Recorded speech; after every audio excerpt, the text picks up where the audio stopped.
the 6th. It is 2:59 p.m. Eddie, can we get a roll call vote, please? Yes, Mayor. Councilmember Reeves. Here. Councilmember McKee-Kent. Here. Councilmember Tripp. Here. Vice Mayor Knight. Here. Mayor Mueller. Here. Can we all stand and say the Pledge of Allegiance, please? I pledge allegiance to the flag of the United States of America and to the republic for which it stands, one nation, under God, indivisible, with liberty and justice for all.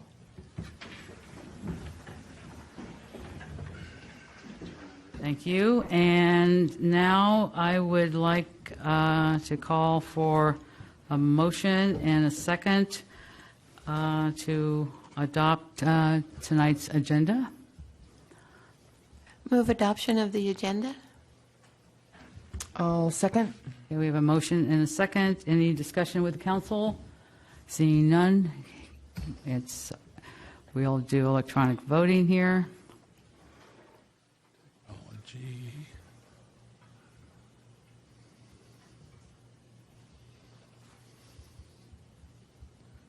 Councilmember McKee-Kent, did you receive the vote? I Yes. pressed and it is going like this. Okay. And, I'm gonna be the one. Okay, here we go. Mayor Mueller? It's going to be my turn to You voted. Did you Yes, see you it? did. Yeah. Did it go through? It did not. Still spinning? No, I hit, yeah. Okay. Will you allow me to record your vote as a yes? Would you please? Sure can. All right, the agenda passed unanimously. Thank you, everybody. Tonight we have two proclamations. The first is for Cindy Paulson's celebration of Mustard Grill 40th anniversary. If you could meet me up at the podium, please. Hi. I'm so short.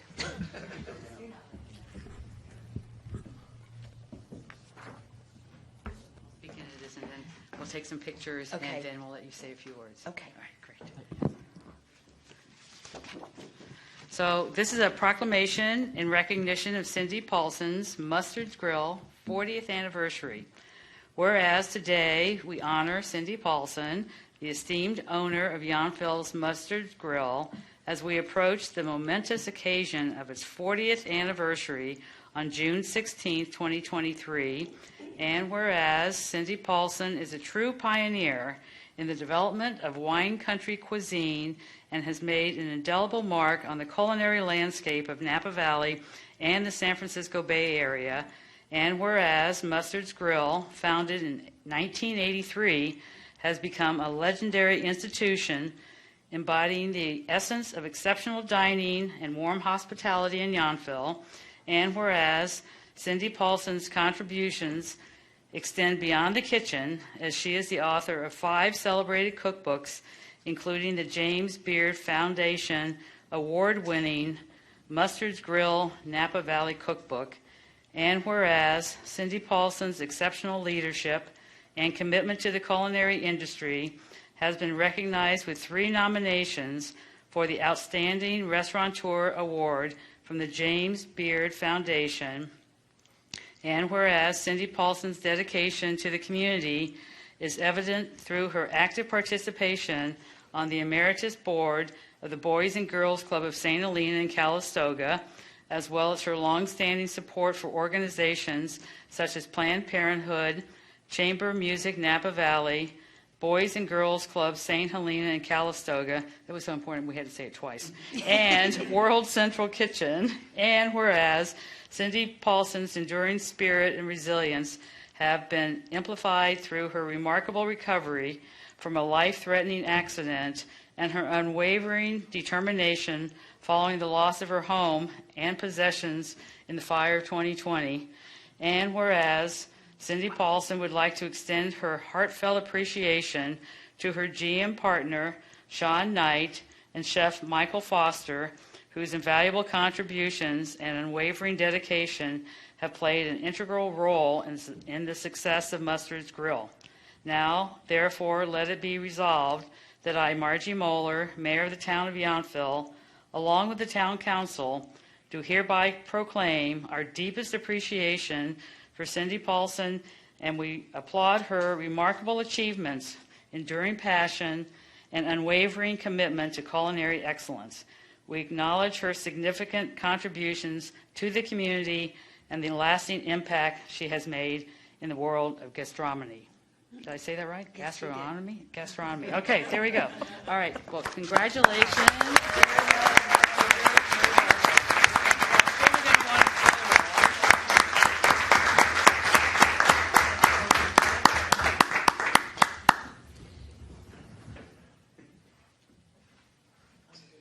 Thank you. Here is the microphone. He's speaking at the whole. Thank you, TV Marjorie. land. Thank you, everybody. It's quite an honor, and Sean and Michael and I are very honored. We certainly didn't do this alone, so it's taken all of our great staff and all of our great customers, and that's what made Mustards last so long. So I'm very thankful and very appreciative. And I know you've got a busy schedule, and I don't want to keep you here very long. And I'm much better behind a stove than I am in front of a microphone.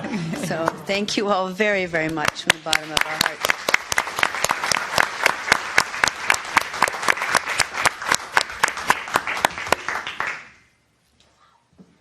So our second proclamation this afternoon, is in recognition of LGBTQ Pride Month. Whereas this June marks the 54th anniversary of the Stonewall riots, which were a series of demonstrations by members of the gay community against a police raid that took place on June 28, 1969, at the Stonewall Inn in the Greenwich Village neighborhood of Lower Manhattan, New York City, that served as a catalyst for the gay rights movement.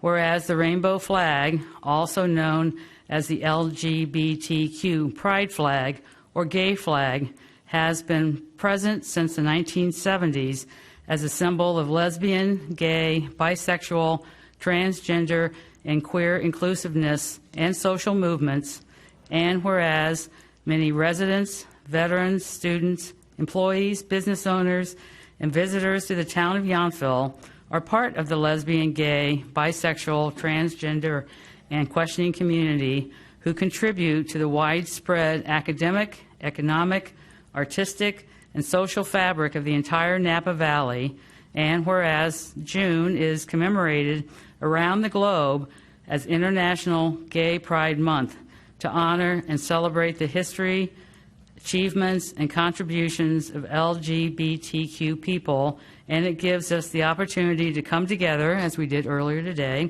in various celebrations of freedom and pride, and to raise the Philadelphia pride flag in front of Town Hall.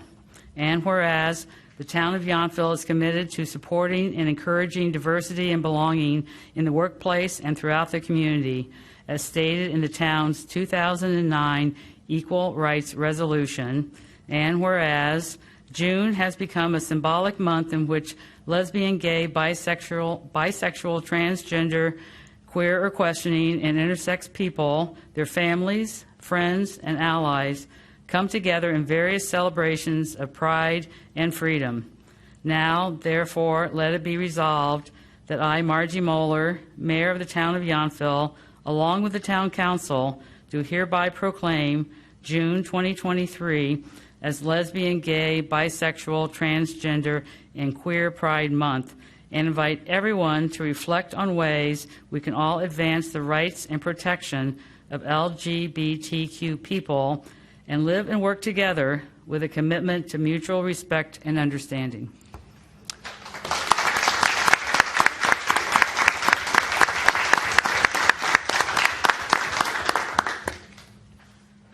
So now we're going to move on to public comment. So if anybody would like to take a quick exit, this would be a great time for you to do that. Thank you very much for coming.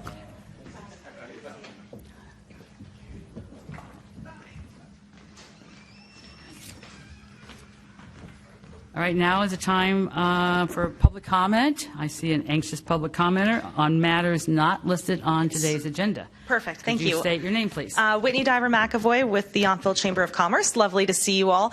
I wanted to take the opportunity to invite our entire community to join us for Pride Music in the Park. That is this Sunday from 3 to 7 o'clock in Veterans Memorial Park. We will have a DJ and we will have a band. And thank you to Samantha Holland and the Parks and Rec team for partnering with us on this event and doing all the heavy lifting. We also have many community partners at this event as well, and it is free, family-friendly, and open to the entire community. So we hope to see you there. Thank you. Thank you very much for that announcement. Anybody else, public comment, not on today's agenda? Seeing nobody come forward, let's move forward to the consent calendar. So what I'm going to do for the consent, I'm going to call for a motion and a second, and then we'll see if there's any public comment. We'll bring it back for council for any comments they would like to make, and then we'll take the vote. So with that, can we get a motion and a second to approve the consent calendar? I move that we approve the consent calendar. I'll second. Okay, we have a motion and a second. Any public comment on the consent? Seeing none. Mayor, any I have comments a comment. from the council? Thank you. I just wanted to take an opportunity because this item is on consent, but it's a worthy item to spend just a little bit of time talking about. We are approving funding in this fiscal year, but it's for funding needed because of unanticipated costs that occurred, and that had to do with some our legal expense as the town attorney was helping with the hiring process for a town manager. There was also just general expenses incurred because of the weather that required more staff time and PG&E bills that were higher because of weather conditions and just general more active use in the community.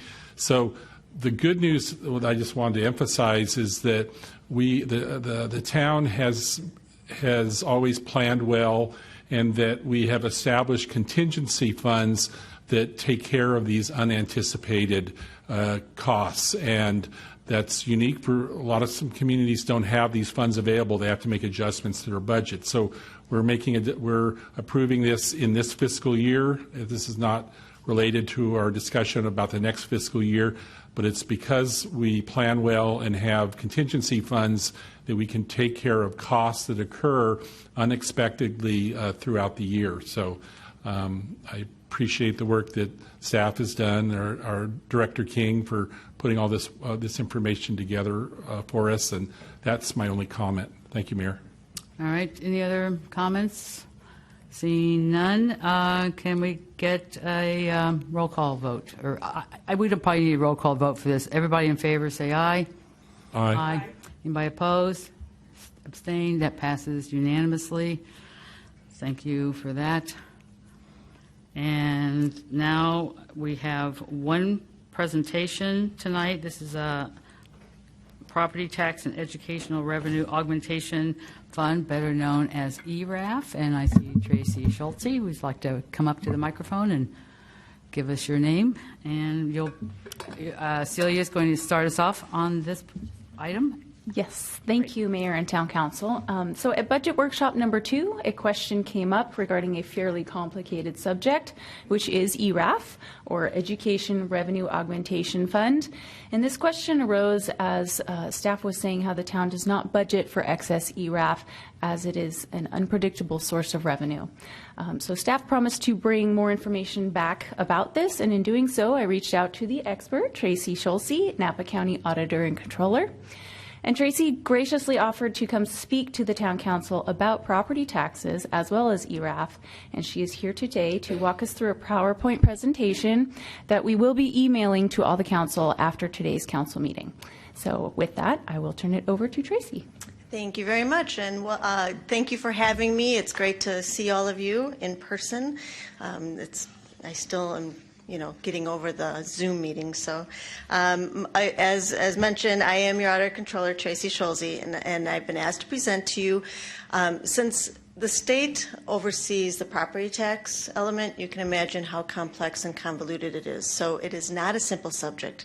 I'm not going to go over everything in property tax. We could be here for days. I can talk for days if you want me to, but I don't think you really want that. So my goal today is to hopefully provide you with a good base of knowledge. I'm only going to go over the major property taxes, but hopefully as the information I give you will help you in your leadership roles for the town. Next slide, please. So this is what we're going to go through. I'm just going to give you a high-level overview of your budget, which you already know what it is, but kind of give you a simple picture of it. Property tax, how did we get there? What our estimates from the county are for your property tax revenues for the fiscal year 22-23. ERAF, what is it? That wonderful question. VLF, what is that and how does that fit in? We'll do a recap and review, and of course I'll take questions. I'm happy to take questions along the way, especially if it's something that I said and you're like, wait a minute, can you explain that one more time? That would be great, but hopefully we'll have time for questions at the end as well. Next slide, please. So this is your picture to set the stage of what we're talking about. It's your 2023 budget. This is your expenditures. And again, we're only going to be looking at the general fund. I know you have other funds, other enterprise funds. We're going to look at the general fund because general fund is what you use your discretionary funding for. So it's your we'll get the next slide is the revenues, but staying on this, this is how you spread your budget out. And you can see that you're spending in 6 major categories pretty evenly. The administration includes the town manager, attorney, finance, council, clerk, and community promotional expenditures. Parks and recreation includes your community center and events, after-school program, camp, leisure, and sports and arts programs. Fire, police, and planning are pretty self-explanatory. And then the transfers include monies that you dedicate to both your facility repairs and capital projects, fleet, housing opportunity fund, and your debt services for your bond issuances, as well as that contingency that you just spoke about. Next slide, please. So how do you spend, or how do you receive the money that you spend?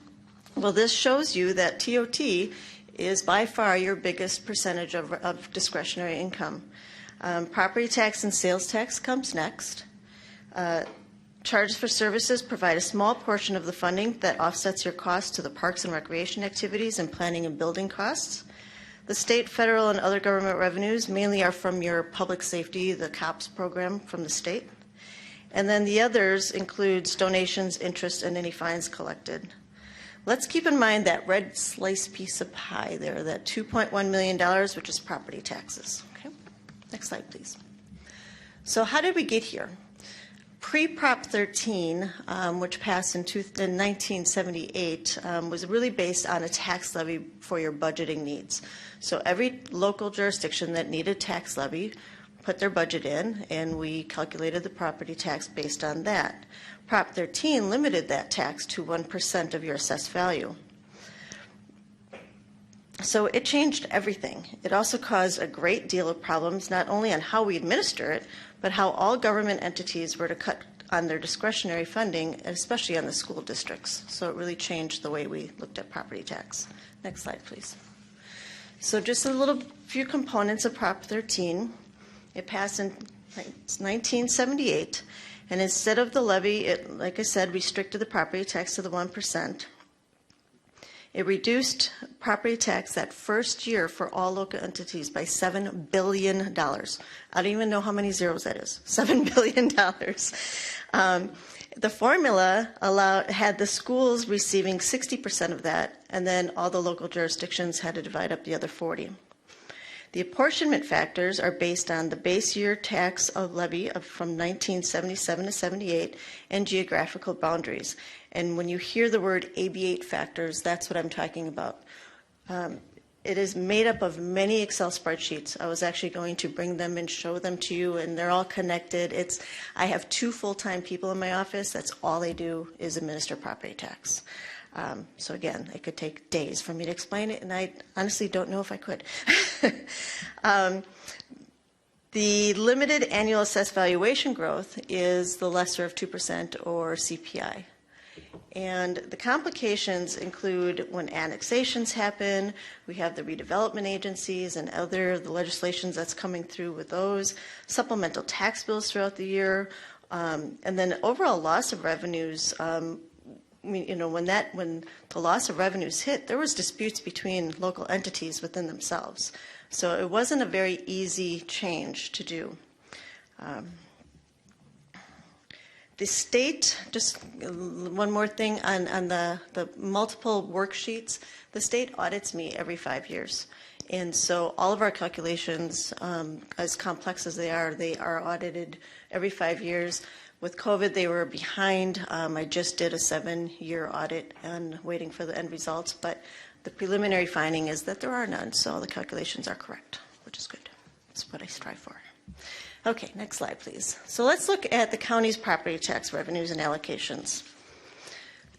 So this is how our property tax is divided up. So for fiscal year 22-23, this is estimates. We estimate our property taxes usually about September-ish when the roll is calculated by the assessor, and we're able to give the jurisdictions kind of a better estimate of what they put in their budget in October. And of course, these numbers will change as properties change hands. So as properties sell, new construction growth, changes in assessed valuation all around. Sometimes the assessor is incorrect or has an appeal, and we have to reduce somebody's assessment or increase somebody's assessment. So it fluctuates all throughout the year, so we don't really know exactly what we're going to get in property tax until the end of the fiscal year. But we try to do our best to do the best estimates based on the roll. So you can see here that the schools, because of the growth factor and the boundary changes that I mentioned, from 1978, they got 60%. Now all those fluctuations, they're getting 66%. The county is getting 23%. The special districts are 2%, and then the cities and town are 47,009,000. Next slide, please. This shows you a breakdown of what I just talked about, and I know it's a lot of numbers. But you see the county is the first part. It's subtotal there. We have 4 different categories. The fire, non-structural, and fire protection was done back before 1978, so I'm not really sure. But the library also has their own tax levy, and then the county. Then you have the grouping of the cities and the town, and I've highlighted the town of Yountville there. So you get 0.27 cents of every dollar collected, or $1.3 million in property tax. And remember the first slide, I said look at that little slice, that's 2.1 million. So this is 1.3 of it. We'll get to the rest of it in a minute. You can see there, just in case you're interested, those are the special districts that actually had a tax levy during the time. If there's a special district that was created afterwards, they don't get a property tax. They're out of luck. And then there's all the school districts as well that we give property tax to. The last line I want you to look at, it says ERAF. There's 59, almost $60 million in that line. That is the shift that we're going to talk about. Okay. Next slide, please. So I just wanted to show you the pie of the cities in the town. And there's the town of Yountville, again, in red, so it sticks out. So just to give you a comparison of how the property tax is allocated. Again, it's based on assessed value. So when we collect taxes from all over the county and put it in one bucket, go through this whole convoluted calculation of AB8 factors, and spits out the numbers that you see here. So unfortunately, there's no way to say your dollar in Yountville stays in Yountville and is only for Yountville services. It's for Yountville services, it's for the special district services, it's for the school services. So it's pretty complex. So what are ERAF and VLF swap? Before I go on to that, is there any questions on what I went through? Sorry, on that slide, just the last slide before that, are there any, that pie chart that just went by, revenues that are just for the county? So I'm guessing this goes by where the property is located. So property that's located in the unincorporated area, is that come into the slide there? No, if you can go to the slide right before that. So all of the property taxes are collected from assessed values from unincorporated area, everybody. So that's your bottom line there, the $491 million. That amount of money is brought in from every single property owner, every single property tax that we collect. Okay. Then we have to go through the convoluted, very, very crazy spreadsheets of how we have it. It's based on growth. It's based on boundary changes. So if there's any annexations, it's based on a whole bunch of different things. And then there's this ERAF shift that I'm going to talk about. So at the end of the day, you have a factor. So every local entity that gets property tax is a factor of the 1%. So I break it down. You see on the first column there of numbers, you see it turns out to be 100%. That's basically, that's the your percentage of every dollar of property tax. So that's the... So at the bottom line, and I can't see that very well, but so our 27 cents of every dollar, it varies for different cities, right? Is that 0.27 0.27? Oh, okay. So you see, when you look at the schools, there's the subtotal for the schools is 65, almost 66%. That's 66 cents of every dollar of property tax goes to the schools. Right. So, but 27 cents of every dollar you said stays in Yountville. Did I hear that correct? 0.27 cents. 0.27. Okay. And that's where you get your 1 million out of the 492 million that we collect. For our town. Yountville gets 1.3 million of property tax. Or another way of saying that, 9% of all the property tax generated in Yountville stays in Yountville. Sure. Okay. If you did That was on the math. first slide, so I just thought I'd make it. Well, that's helpful. and that, I mean, it's, you really can't say that because there's really no direct connection. Right, it's not like TOT, it doesn't really stay here. It does. Sales But tax and TOT stays that was, here. But basically, for all the property tax generated in Yountville, 9% eventually makes its way back to Yountville. Yes. Okay. And is that percentage the same for every city? Not necessarily. No. It'll change. We have to do this calculation every single year. It's every different. single year. But Yeah, every city's different too. Every city's The different. percentage. And it's completely dependent on your assessed valuation within your boundaries of your district. But remember, the schools are also in your boundaries of your district, and the special districts are also in the boundaries of your district. So you have to take all of those overlapping boundaries, that's the complication with all the spreadsheets, and figure out what percentage of a dollar each one of the taxing entities get. It's crazy. And I don't want to confuse anybody, but I'm hoping, so sales tax is similar, there's a different number. So 100% of the sales tax generated here, only a small percent actually. 1% of your sales tax comes back to Comes back, Yountville. The rest pretty much goes to the state. The state does turn around and give you some money back in certain areas like roads funding and so forth, but for the most part you get 1% of your sales tax. But all sales tax generated in Yountville stays, the 1% stays in Yountville. Right. All TOT, 12% of your TOT stays in Yountville because the other percentage for house, well, 13 I guess, because the housing is the 1% and then the 2% assessment is for the tourism improvement district. Okay. Now on to ERAF. Now on to ERAF. Okay, good questions. All right. So what are ERAF and VLF? So back in 1992, 93, 94, and then 04, 05, and 04, 05, and actually was a 2-year one, but we only label it once because we think of this as 3 separate ERAF shifts. Basically, the state was running out of money and they couldn't fulfill their obligations to fund the schools. And one of the big things that state law says is local property taxes are generated in your county. They have to stay in the county. So we can't give the state, not that we want to, we can't give the state our local property taxes.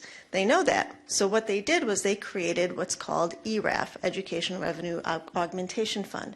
And in 1992, 93, and then again in 93, 94, they shifted, the first one was $3.6 billion statewide. They shifted monies from local jurisdictions into this ERAF bucket. I'm Just trying to read my own notes there. Some agencies, for the first one, I thought it was very interesting. I was looking this up a little bit more to figure out, okay, how did they get to that number? It was never revealed. There was some percentage that the state came up with. We have no idea. I think their target was just $3.6 billion, and they figured out that's the percentage. The $2.6 billion was based, that spread was based on population. And so when I talk about my calculations and all the spreadsheets, both of these shifts have to be taken in consideration by themselves because they're two different calculations. It's two different percentages, and it also exempts different special districts as you go. Whatever they told us that was exempt, we had to exempt. And then those two shifts are permanent. Those are always going to be there unless we change the legislation, which you can imagine this was back in the 90s that $6.2 million billion has now grown to quite a bit of money that's being shifted to this ERAF fund. In 04 and 05, there was a temporary, it's only 2 years, and it was really to fulfill a hole for their budget, and the state controller determined who had to pay what. I didn't come here until 2007, so I didn't really worry about that one. So the first two are permanent. Next slide, please. So this is a little bit of a kind of just 101. You're going to hear, if you hear about talks about ERAF, there's certain terms. The state revenue limit.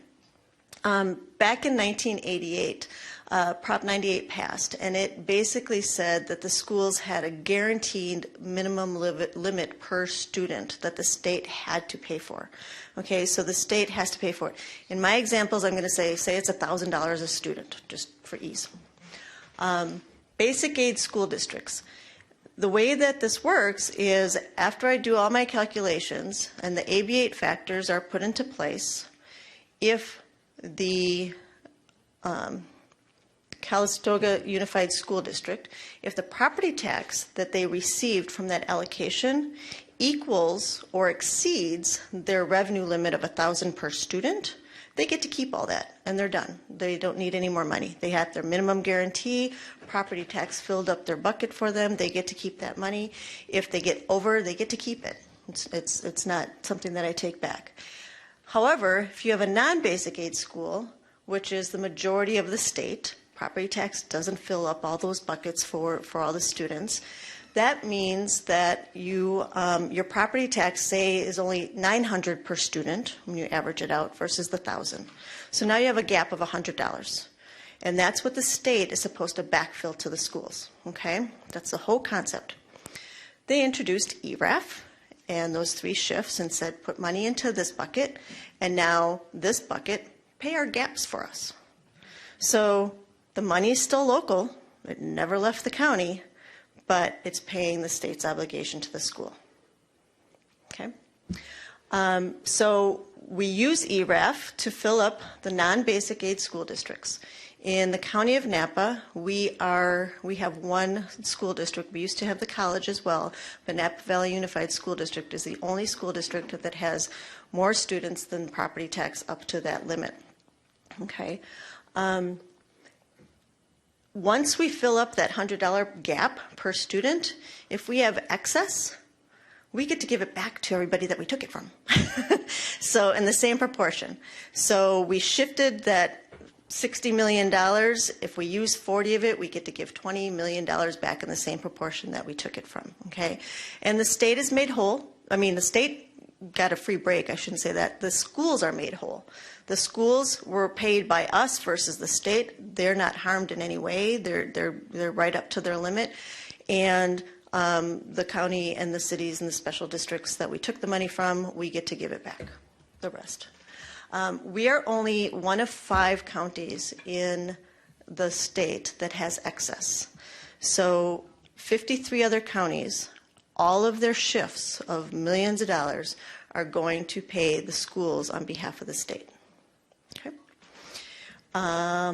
Next slide, please.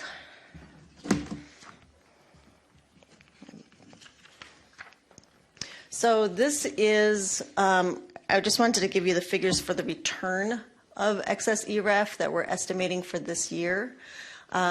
And so the proportions are really how we took it from you. So when you look at the town of Yountville, we're estimating that we're going to give you back $308,000. Is that right? 121. I'm like, that's not right. What we took from you was $388,000.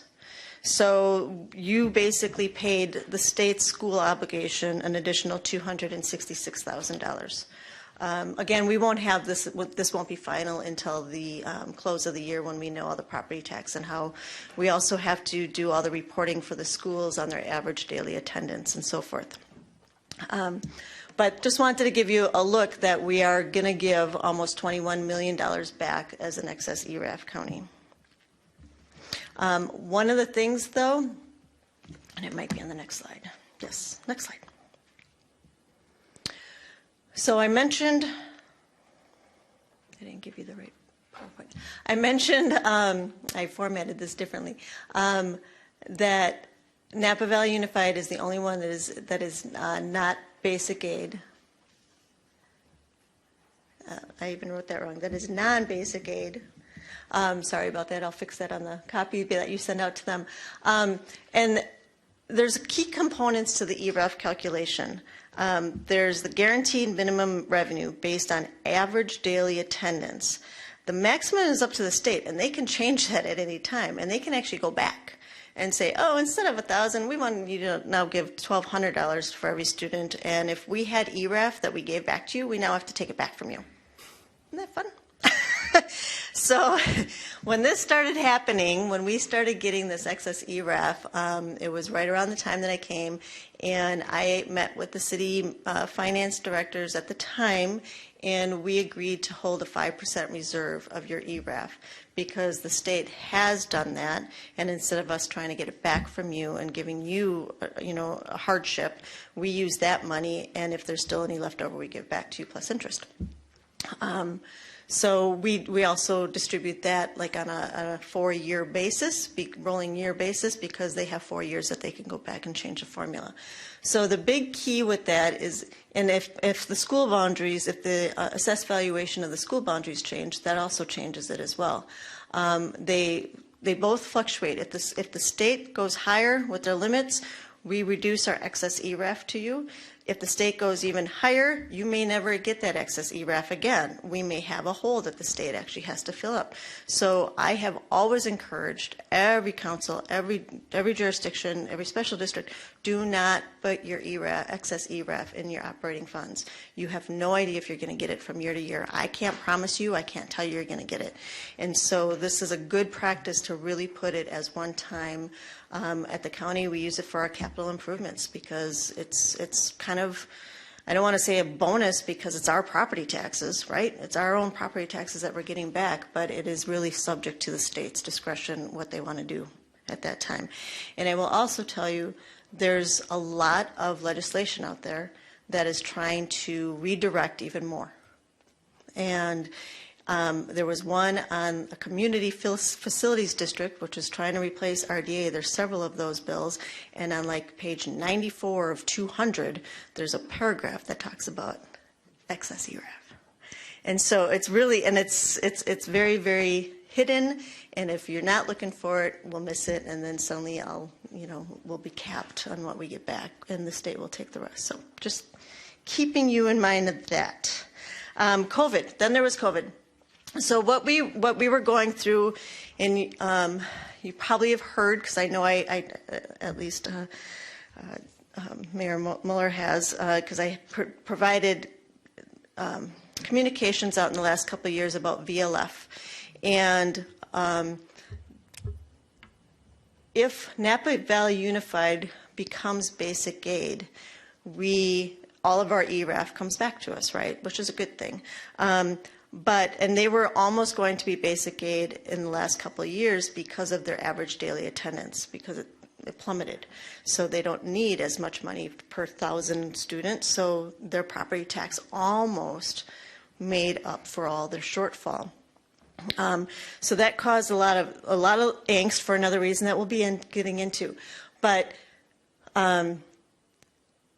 with COVID, I believe it was back just in March, the state decided to adjust where the average daily attendance, knowing all over the state that attendance was low, they're going to do a 3-year average. And I don't remember what year they started with. I think it's rolling, so I don't know what that's going to mean when the COVID year comes, because then it's going to plummet again. So I'm not really sure how it's going to work. I'm hoping they look at it every year to make sure. What they don't want to do is have the funding for the schools go so low that they can't even keep the schools open. So that's a good thing. That's actually a good thing. But it's also a bad thing if Napa Valley Unified School District, like I said, if it goes basic aid, we get all of our excess ERAF back. But it's bad because of VLF. Next slide, please. Any questions on ERAF before I get there? Should have brought my water. Okay. I'm telling you, this is fun, this is exciting stuff. Okay. All right. Vehicle license fees. It's a very long story. I'm going to jump to 2004 because that's what's relevant today. Prop 1A passed in 2004. It changed how the counties, cities, and towns were to receive their portion of vehicle license fees, and it tied to assessed valuation growth. So it set the VLF. Oh, thank you. I have some in my bag. Okay. I didn't want to bring it up because there's no coasters. Okay. So it set the VLF rate at 65% of what we would have gotten if the monies were coming directly to us. Okay, but instead the state was collecting the VLF fees and gave us back 65%. They dedicated a revenue source for payment and guaranteed that we were going to get this money as vehicle license fees. With Prop 1A, it also constitutionally set limits on the state's legislative authority to change local revenues. So it's kind of putting a kibosh on any more ERAF shifts, supposedly. So, but here's the thing. What it did in legislation, it said, okay, first, you collect your property taxes. You shift property taxes down to ERAF. You fill all the holes of the schools that need it, okay? Then, in order for you to collect your VLF, take it back from the money that you just shifted to the schools. And if that money isn't enough for all your VLF, take it out of that school's property taxes. That's the look I was looking for. So, And I really tried. I don't think I did it. I really, really tried hard to come up with some kind of picture. But literally, town of Yountville gets property taxes. We take some of the way, put it into ERAF, take ERAF, give it to the schools. In this case, Napa Valley Unified. Take it from, then we say, oh, we owe VLF, vehicle license fees, no connection to education in any way. Take it back from the ERAF that we just took or gave. If we say we needed $1 million of VLF and we gave Napa Valley Unified School District $900,000, we're $100,000 short, we can go in and take Napa Valley Unified School District's property taxes. Okay, so we take it in, and the reason is the state's going to backfill the school up to their limit. The schools are never harmed. Now the state is telling everybody how much money they paid all the schools. Well, they didn't. We took our VLF from them. So that's the big shift. It's called VLF swap, ERAF shift, and VLF swap. So that's another fun thing. So here's the really scary part. If we don't have a school that we gave ERAF to fill up the state's bucket, nowhere in legislation does it say how we get paid for our VLF. It only says take back your ERAF, go to the property tax. If the other schools, they're all basic aid, we can't touch them. We can't go into their property tax. We can't go into anybody's property tax. We can only do it if the state already had an obligation to pay that school. So that's the bad part. So yay for us, we get all of our excess ERAF back. Boo for us, we don't have our VLF swap. Next slide, please. And it's guaranteed revenue from the state, but yet they're not guaranteeing it anymore. So this is your estimate for VLF revenues, Town of Yountville. That's where the other $1 million for your property taxes come in, for your property tax estimate. Now remember, we shifted, what did I say, 300 and some thousand? So yeah, you'd get that back, but you're losing this, $1 million. Okay, there's no way. So what was happening, what a few counties are in the same situation as we are, where they take back all their ERAF, so they take their $900,000 back, and the property or the school only has, it's hard to do with made up numbers, $500,000 of property tax. Okay, so there's $500,000 short. They can't go to any of the other school districts because they're all basic aid. So now we've taken this poor school, gave all their money, ERAF and the property tax. No poor school, the state's going to give them everything that they need. The schools are not harmed in any way. The state's just going to give them a check. There's a $500,000 shortfall. So what the counties have to do is bill the state for that $500,000.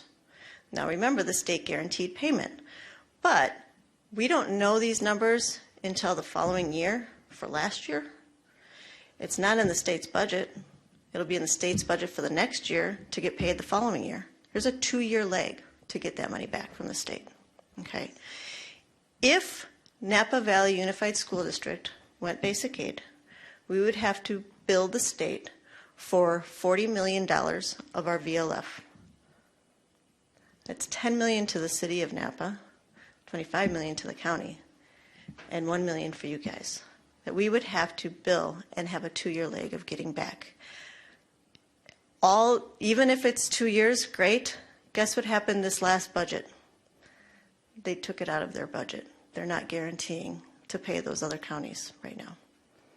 I don't know if they're going to put it back in, but they said, we don't really need to pay you. We're going to take it out of our budget. So we might be up for a long haul of fighting. I will be there every step of the way with you, but that's where we're at, and that's what's scary. Again, if Napa Valley Unified School District, if they can keep their attendance up, if the state raises their limit, we'll be okay. The assessed valuations, obviously we're in Napa, they keep growing. So that's kind of, a bad thing because the more money they get in property tax, the quicker they become basic aid. So a lot of factors in there.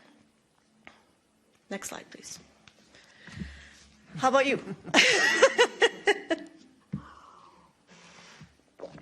I'm taking a break for questions because I know that's a lot. Okay. Keep going. All right. Just a couple summaries. Oh, okay. Turn it off. I'm not clear on what triggers basic aid for the schools. Okay. So basic aid. So say the state says we're going to give you $1,000 per pupil to run your school, and I'm not going to be quick at math, so I'm just going to do numbers. So they have $1,000. If you get enough property taxes, during my first thing where I had all the different things that came to 100%, all the different percentages, and each of the schools was there, if the property tax that I allocate to the school directly averages $1,000 per pupil or more, they become basic aid. That means they don't need any government subsidy. They don't need the state to backfill them, okay? So it's really your attendance and your assessed value in your district, how much money comes in through property tax.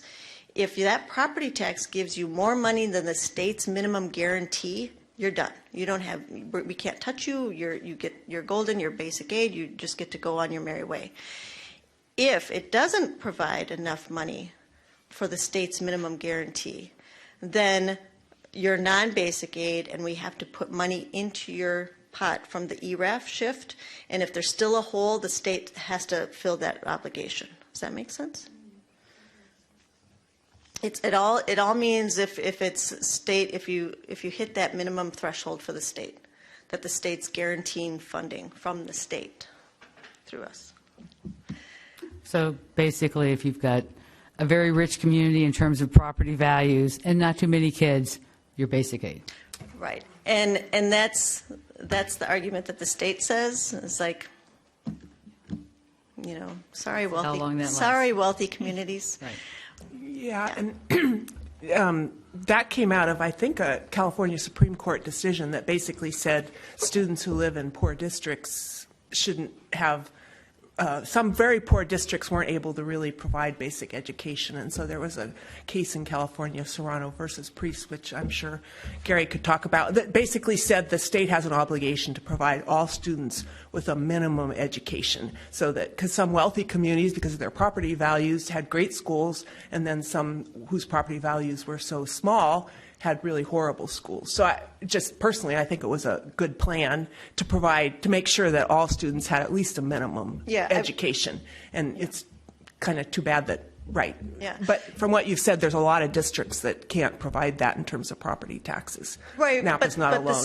The state guarantees that funding. Right, it has to, Yes, because it's an yes. obligation of the state Right. to provide education for Right. students. And so even though the state guaranteed it, they're now saying, okay, local property taxes, you're just going to shift stuff to offset our bill. Right, so that part is a little strange, Yes, but yes. the idea was good. Yes, absolutely. I don't think anybody would. Well, I'm sure there's going to be some people out there that might, but the concept of making sure that everybody has enough resources to educate our kids is definitely something that we should all. So, simplified piece of the puzzle. Just kind of wrapping up. Property taxes are collected by the treasurer. That's all he does. I'm just kidding. He used to be my assistant audit controller, so I can make fun of him. And then I allocate the revenues based on the AB8 factors and shifts to ERAF. ERAF is distributed to non-basic aid school districts. If there's excess, then I get to give it back to the contributing taxing entities. VLF is then taken back from the non-basic aid school districts through their ERAF distribution. If the ERAF distribution is insufficient, property tax is then taken away from the non-basic aid school districts. If property tax from those school districts are insufficient, we then send an invoice to the state. The state backfills schools for any school revenue shortfalls due to insufficient property taxes and VLF swap payments, which means schools are made 100% whole. And I keep saying that because there's a lot of people out there that think ERAF is school money. And it's not. It's shifted into a fund to offset the state's obligation. It's not giving education any more money. It's literally giving them what the state has promised. And then I also then remit all property taxes and VLF monies to all of you and report to the state on school funding. Okay, so those are the simple pieces now that you understand it all, right? Okay, complicated pieces. Next slide. The state can change. Oops, I'm sorry. Can I ask just one question about the state making the school districts whole? Do they have the same 2-year lag? No. No. They have the school, but in their budget. Okay. Yeah. Nope. They get paid immediately. But that is a great question, though, because you would think that they wouldn't have prepared themselves, but that is in their budget. So the complicated pieces of the puzzle, the state can change its revenue limit at schools at any time, and even retrospectively, like I said, up to 4 years. And then back to the scary part that I was talking about, there's really no mechanism for us to receive VLF if all the schools go basic aid. And even more recently, if there's simply a shortfall in property tax from the ERAF and property taxes, like I mentioned, the state's not even guaranteeing those invoices will be paid. Napa Valley Unified School District may soon be basic aid. And even more confusing, I forgot about this one, can fluctuate in and out each year because on average daily attendance, assessed valuations, and state revenue limits. So 1 year it could be basic aid, the next year it could fall under. And then we have to do reverse calculation. I mean, it's really going to be complicated.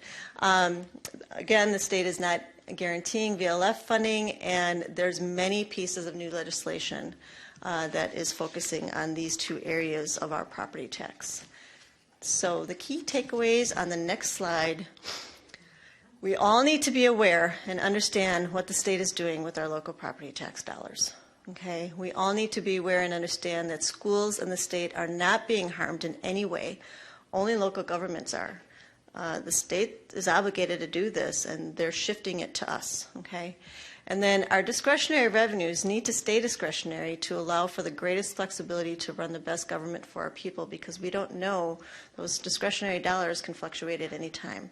So back to your budget and your pieces, your pie, it's very uniform, it's very equal with the services you provide, and your revenues offset your expenses.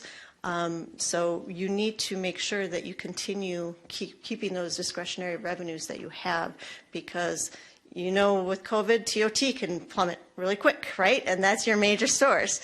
So those discretionary dollars are not guaranteed. Next slide. Any questions? Thank you very, very much for that great presentation. Someday we might have you back talk about the GAN limit. Until then. Oh, gosh. Anyway, any final questions from council? See none. Councilmember McKee can't. I'm just wondering how charter schools factor into any of this. Don't. Okay. They were, I think, does Napa have one now?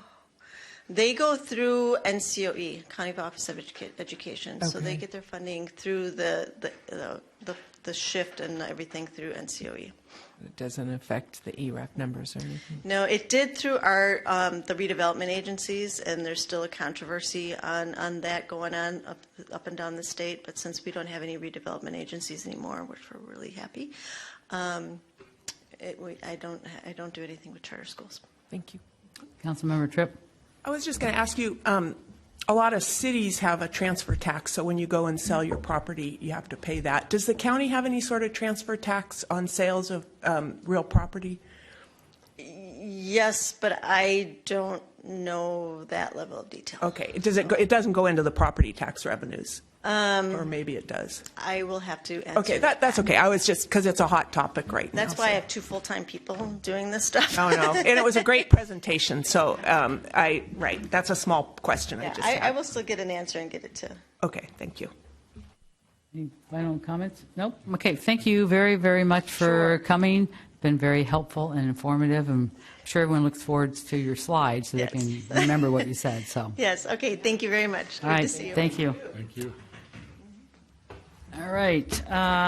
Next up is public hearings, and we have none. And we have 4, I believe, administrative regular items. So administrative item 10A is considering adoption of a resolution appointing and approving an employment agreement with the town manager. So who is going to take the lead on this? My thing just closed up here. Yes, Mayor and council members, I'm happy to take this item. Attorney Bell is going to do it. Yes.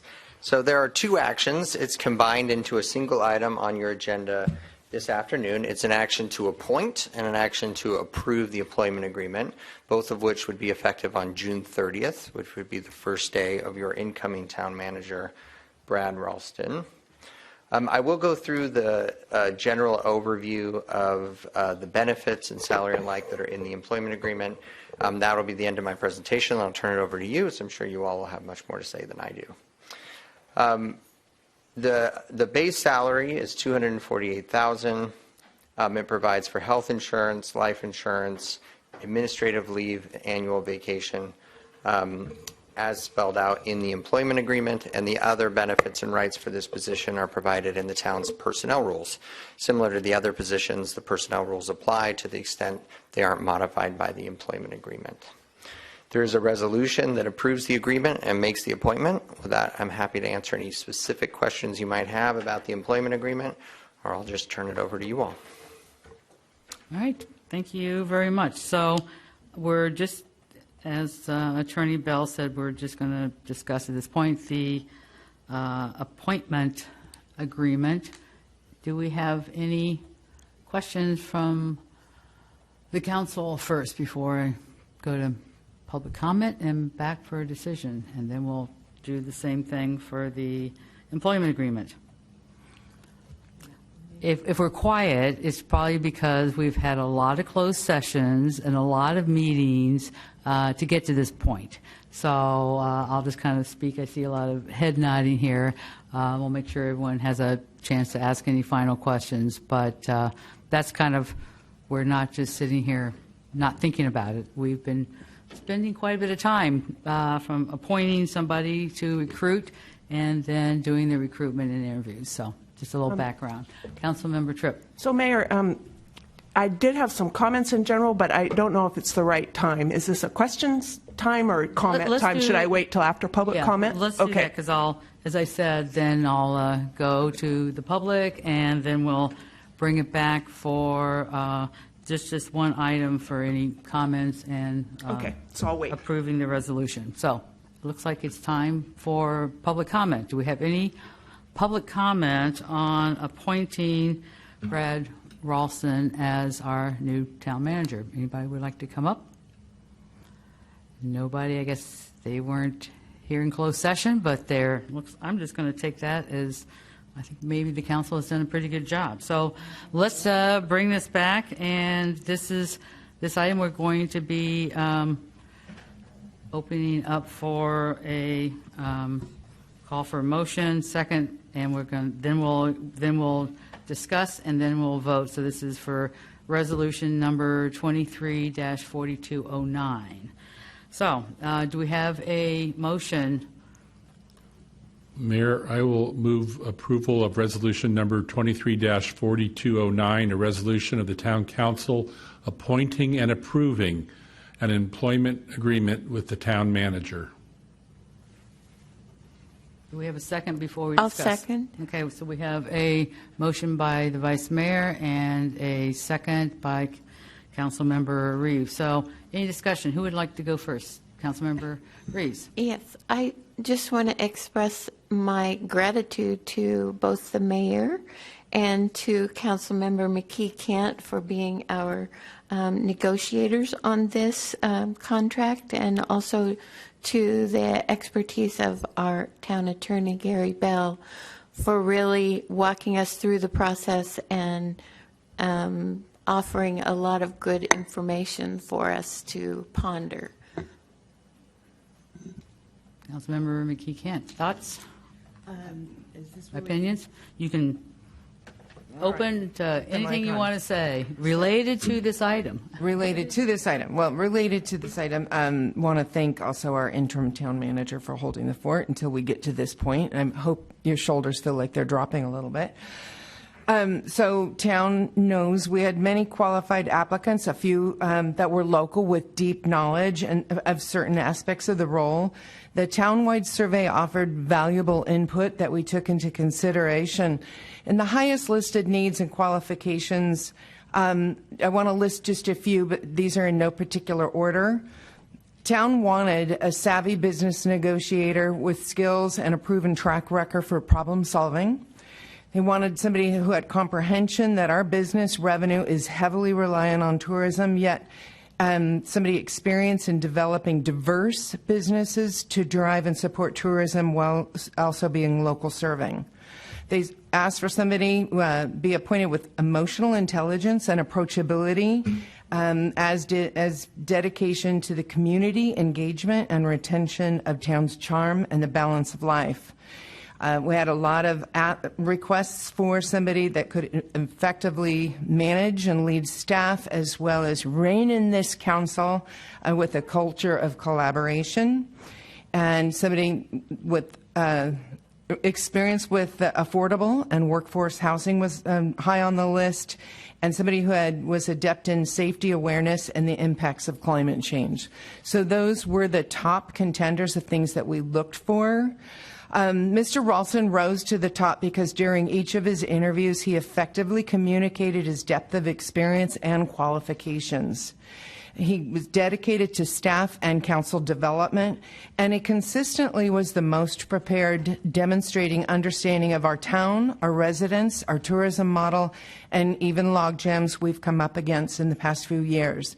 It was and is evident that Brad viewed lots of archived council sessions too, so he's starting on day one with institutional knowledge.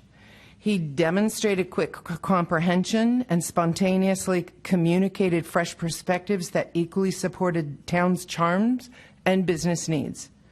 His extensive experience in economic development, coupled with focused concern on community service, parks and recreation, housing, safety, public works, and he's collaborated and built strong working relationships with local school districts, state agencies, and water and air control boards. Brad understood the unique challenges of balancing tourism impacts with the preservation of the small town lifestyle. His experience with consensus building and collaborating with various stakeholders in both the public and private sectors. He's prepared and adhered to budgets, worked with RENA housing issues, economic and community development with the city's chamber, and he's managed and operated luxury resorts and destination promotion. He's well balanced. He's worked with teams to develop parking solutions, bike and mobility safety paths, and art programs for his community. So our staff met with the top candidates before we came to decisions. They provided feedback in the form of pros and cons, and I feel Brad will foster a positive workplace culture that includes professional development and succession planning for our team. He made the point of saying after he met with our team that our town is in good hands, and he doesn't feel he's got to pack his boxes with his sledgehammer.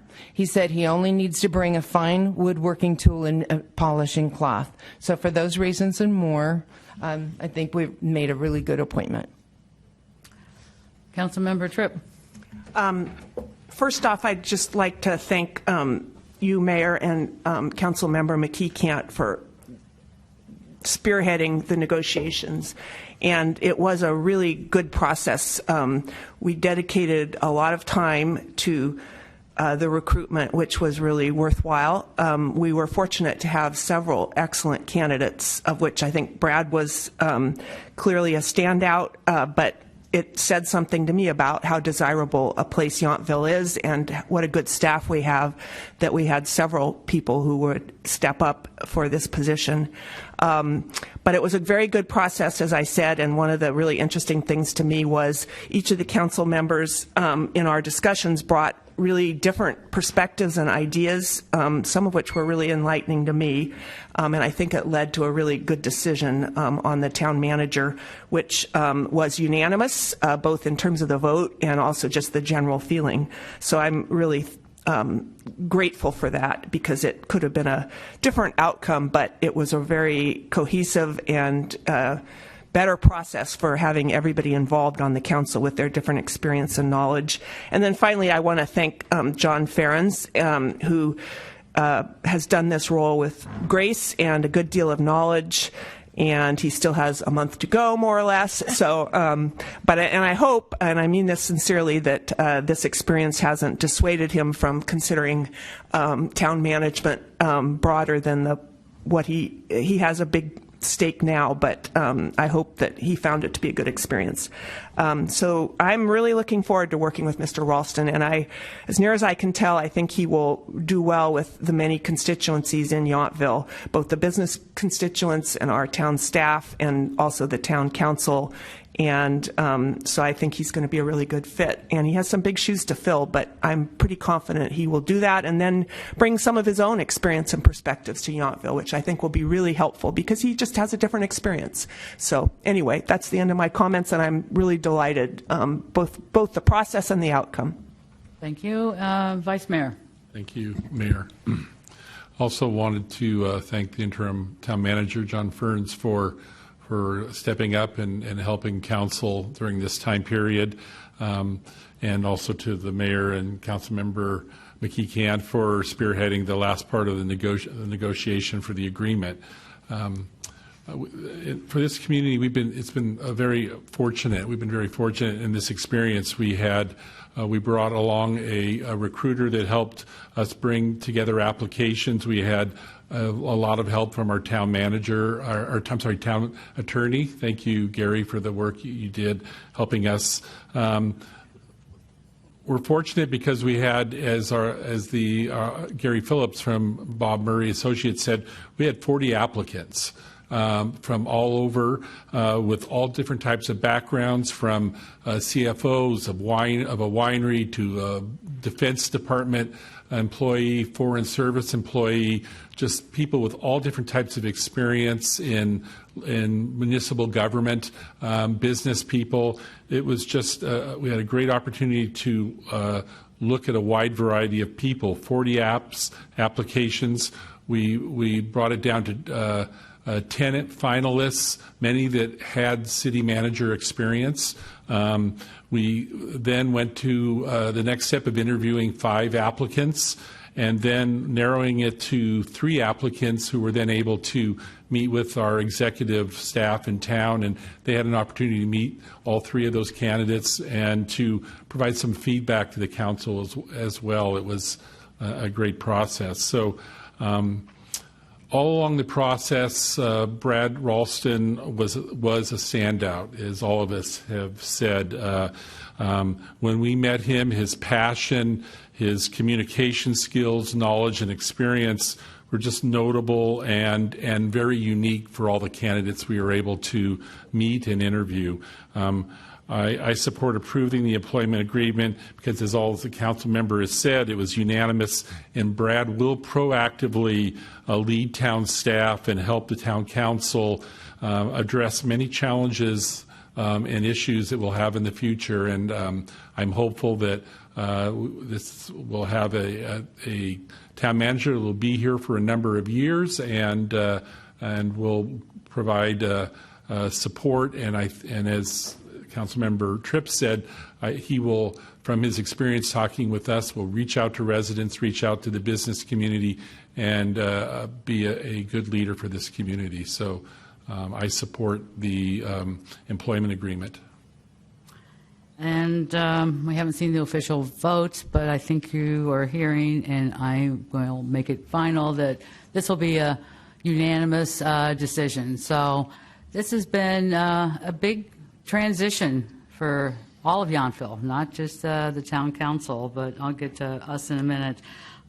Just really like to thank Steve Rogers for all that he has done to create and help, many councils, getting Yountville to where it is today. And another special thanks to John Ferns, who got his both feet in the fire all at once here, and we've really needed him during this transition period. And, especially we have a brand new council. And, as you can see, it's like they had to learn about budgets. They had to learn about being council members. And one of the first things they had to do was hire a new town manager, something that we haven't done for 16 years. So it's really been a lot of lifting behind the dais here. And again, very thankful we had, John to help us through this, and our attorney, Gary Bell. It was difficult. It was fun. It was interesting. It was learning experience. And we really think that we've done a good job for the town of Yountville. So, and really look forward to having Brad join our team and everybody meeting him. And thank you for being patient. We tried to be as thorough, but kind of hurry along as much as we could all at the same time, and I think we accomplished all of that together. So thank you, and I guess now we are going to do an official vote, even though I think we can kind of predict what we're going to see if our machines work.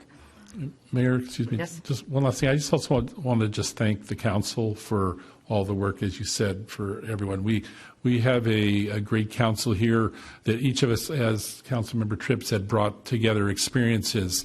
Councilmember Tripp's experience with UC and that high-level experience, and Councilmember Reeves is a former council member and experience in town, and Councilmember McKee Cant, your business experience and was helpful when you were in those last part of the negotiating. And Mayor, I appreciate all the work that you did to bring the council together. It was an interesting experience for me. I mean, this is the fourth town manager that I've worked with in the time I've served on the council, and 4 mayors as well. So we have just come together, and I think we've picked the best candidate for this community at this time, and we should all be positive and be look forward to some good times ahead. So thanks, Mayor, for all that you did. Okay, you're very welcome, but I don't want to take all the credit, because really it's been a very cumulative experience over many years with many people that I think, we've really created a very desirable place in the town of Yountville, that we were so lucky that, we had so many people who wanted to, I think I'll come to Yountville and work. That looks like a pretty good place to be. Finances are good, and it's a beautiful town, and, what's not to like? So because of all of that, we were able to really attract really great candidates. So with that, now we're ready to vote. A few more comments. I just wanted to say that I concur with everyone who has talked about Brad Ralston and what we think he will bring to Yountville. But I also want to still be on that appreciation wagon, not just for John Ferns, but for all of our directors and for all of our employees who have waited patiently for this to come about and who are probably still not sure how it's going to land. And just to express my appreciation for the fact that part of the reason why Yountville is attractive to another town manager is the staff.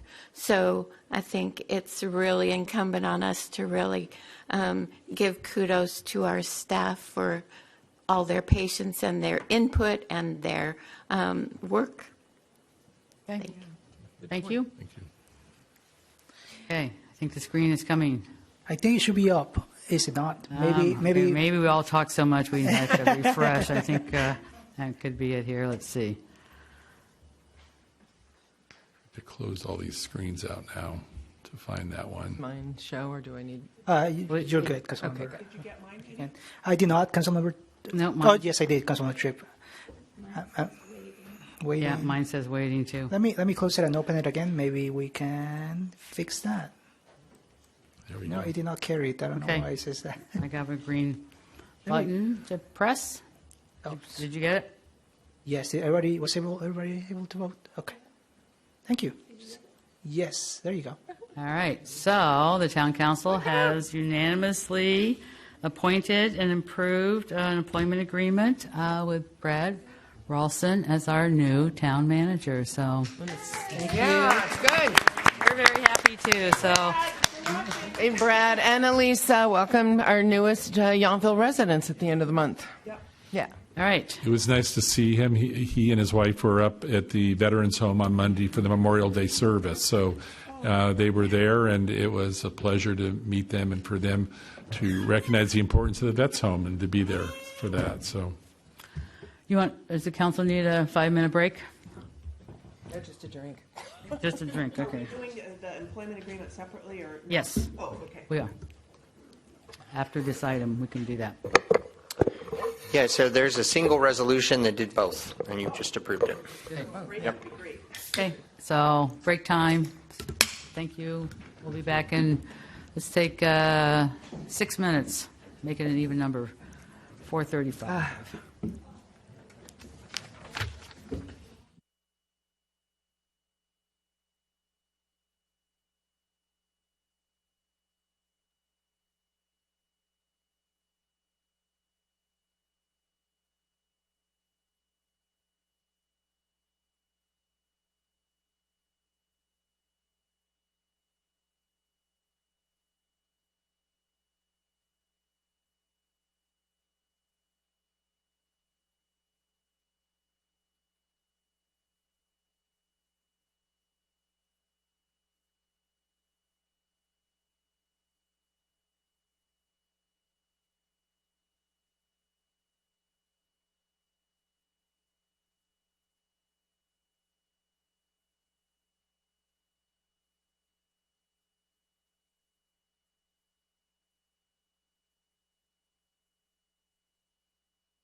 We can move forward, Mayor. I don't believe we have any presentations, so we can continue the meeting. Yeah, we can move forward, yeah. Now I will officially go back to the agenda. Item 10B, this is a discussion and possible action regarding the appointment of a town council member to the alternate position to the Napa County Climate Action Committee, and to also disband Napa Valley Ad Hoc Committee and Standing Committee. So let's see. Let me open up the staff report, see who's, you're going to do that one? Great. I didn't last long. We'll have to work on that. This one's Yep. not working, Eddie. Thank you, Madam Mayor. As you are all, council is all aware, you serve on various committees representing various committees and boards throughout the county, representing the various interests of the town on those various committees. This item before you today is twofold. We're going to first discuss the Napa County Climate Action Committee. So back in when we were assigning council members to the Napa County Climate Action Committee, we assigned Councilmember Reeves and Councilmember Tripp. And at that time, the Climate Action Committee bylaws didn't allow for an alternate to the two committee members. And since that time, the Climate Action Committee had an occasion or occasions where they had a difficulty creating a forum, so they have since revised their bylaws to allow for an alternate to be assigned to that committee. So one of the items that you're going to consider today, the first item is that. And then the next item before you, I don't know if you want to do that first, Madam Mayor, and then go on to it's the same item, but we can discuss it in two halves if you like. Yeah, let's do that. So, because this one might be pretty simple, because what you're really asking for just by a minute order is for us to take action. So first, let me go. Any questions from the council on this? Seeing none. Any public comment on this? Nope. Everyone's shaking their head. This is good.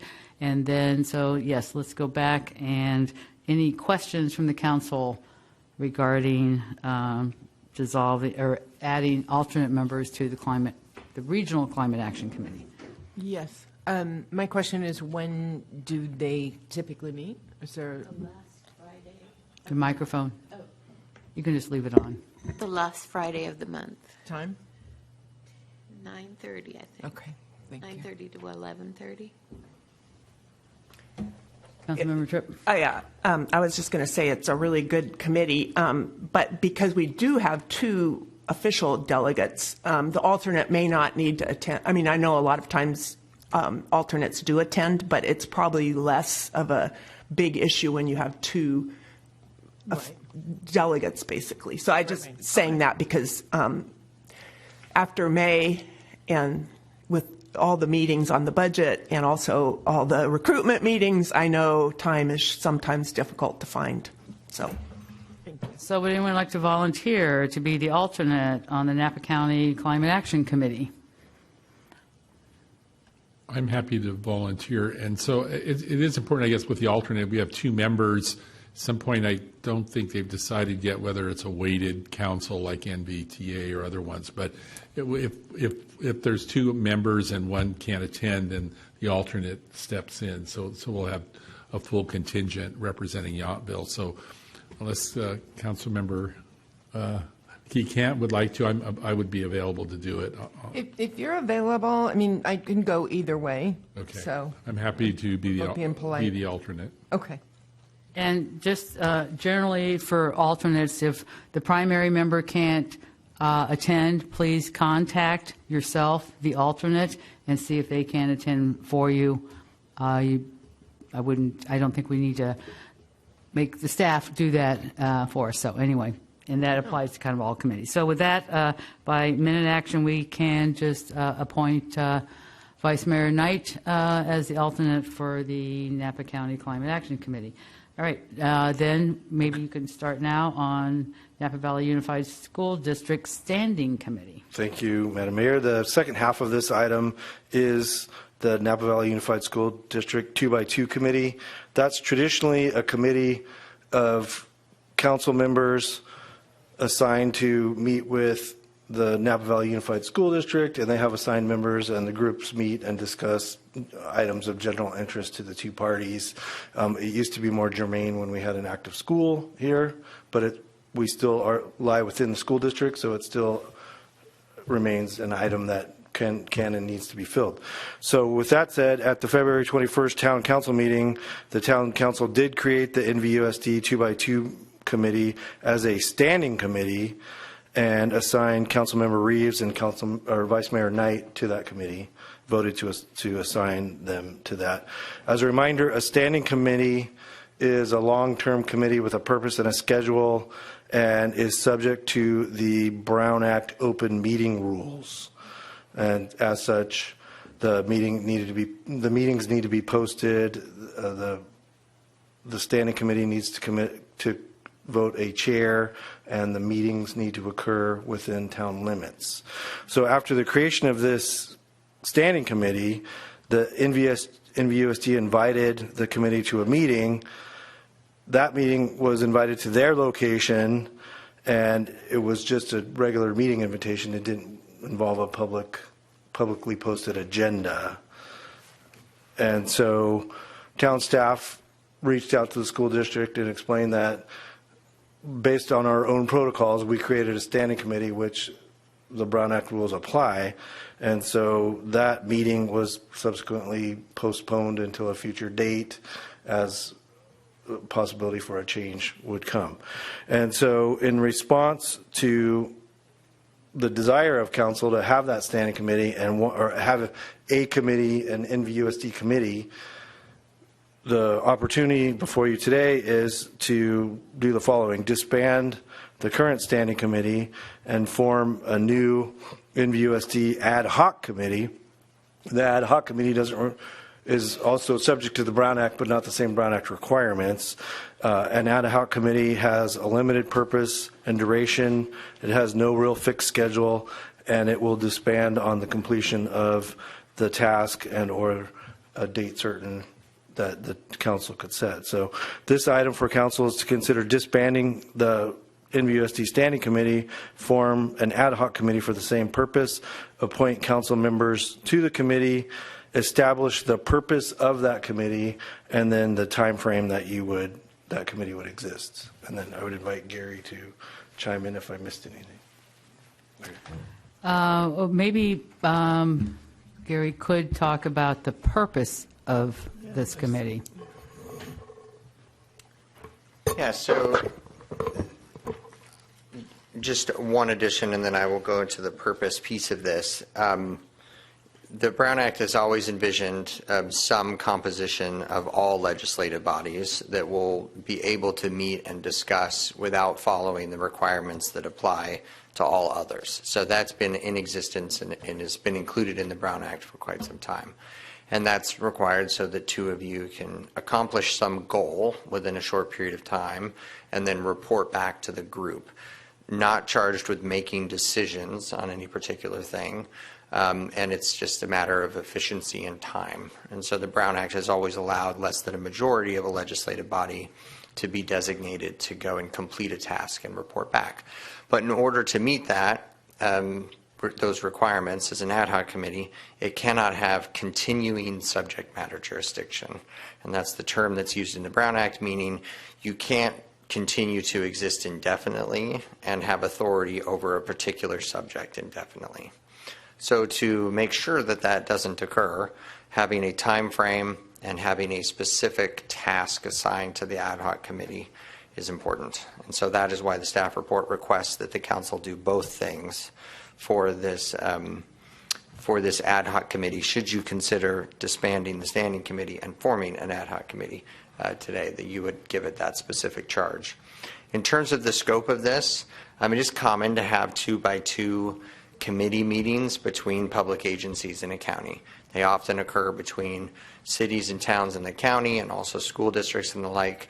And this is a common forum where it's less than a quorum of each of the legislative bodies. And that's intentional. That's why it's a 2x2. And they meet to discuss things that are common between them or the issues between them. The prior designation here, as you know, there are some issues related to real property and a specific site here, some issues that are common between the school district and the town. The information I think received from the school district was that it was about shared interests between them and on updates between the school district and the town generally, but not specifically related to the Yes site. I think that was the last communication from them. So with that, do we have any questions for John or Gary about the scope and purpose of this? We're going to we'll dissolve the standing committee and potentially, with council direction, form an ad hoc. And we could use the same members, or we could appoint new members since we're changing committees. Councilmember Tripp. So I guess my understanding is the previous standing committee plan didn't work because the school district, to some extent, the meetings and such were organized in a way that did not meet the requirements for a standing committee. So now we're moving to the ad hoc committee. Do we have a sense that the district is interested in this issue of having an ad hoc committee? That's my first question. Then I have a second question. The school district is interested in meeting with a committee of the town council, and they were not responsive to the idea of having it be a standing committee format where they would need to come here and we would need to go through the formalities of the standing committee. Because the one thing, this is an observation that if it's a discussion of general issues, that is harder to fit into the box of an ad hoc committee that is designed to deal with a particular issue. So that's one observation. But, I think we have good advice on that topic. And I would, though, in terms of subject matter, like to understand that this committee would not be specific to having discussions over the Yes site, because I just would like to have an opportunity to talk about that separately and how we might handle that. And so it's not that it would, in my view, be not appropriate, but I just would like to have that as a separate discussion. So the purpose of the committee, I guess, just circling back, that I would like to see is a specific purpose around developing better communication or relationships, and not specific to the discussions over the Yountville Elementary School site. Which was the purpose of the standing committee as well, so there wouldn't be any change. Okay, just wanted to confirm that. Thank you, Mayor. Yeah. So any public comment on this item?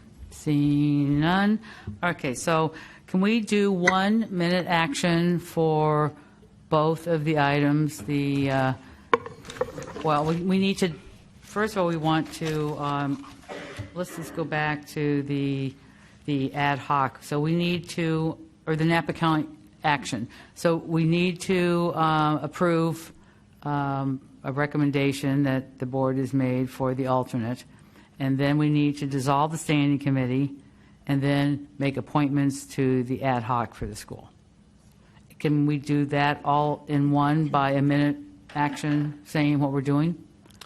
I would take the vote on the first piece of it separately, Okay. just because it's for a separate committee for purposes of the clarity. minutes and providing that over to the other committee.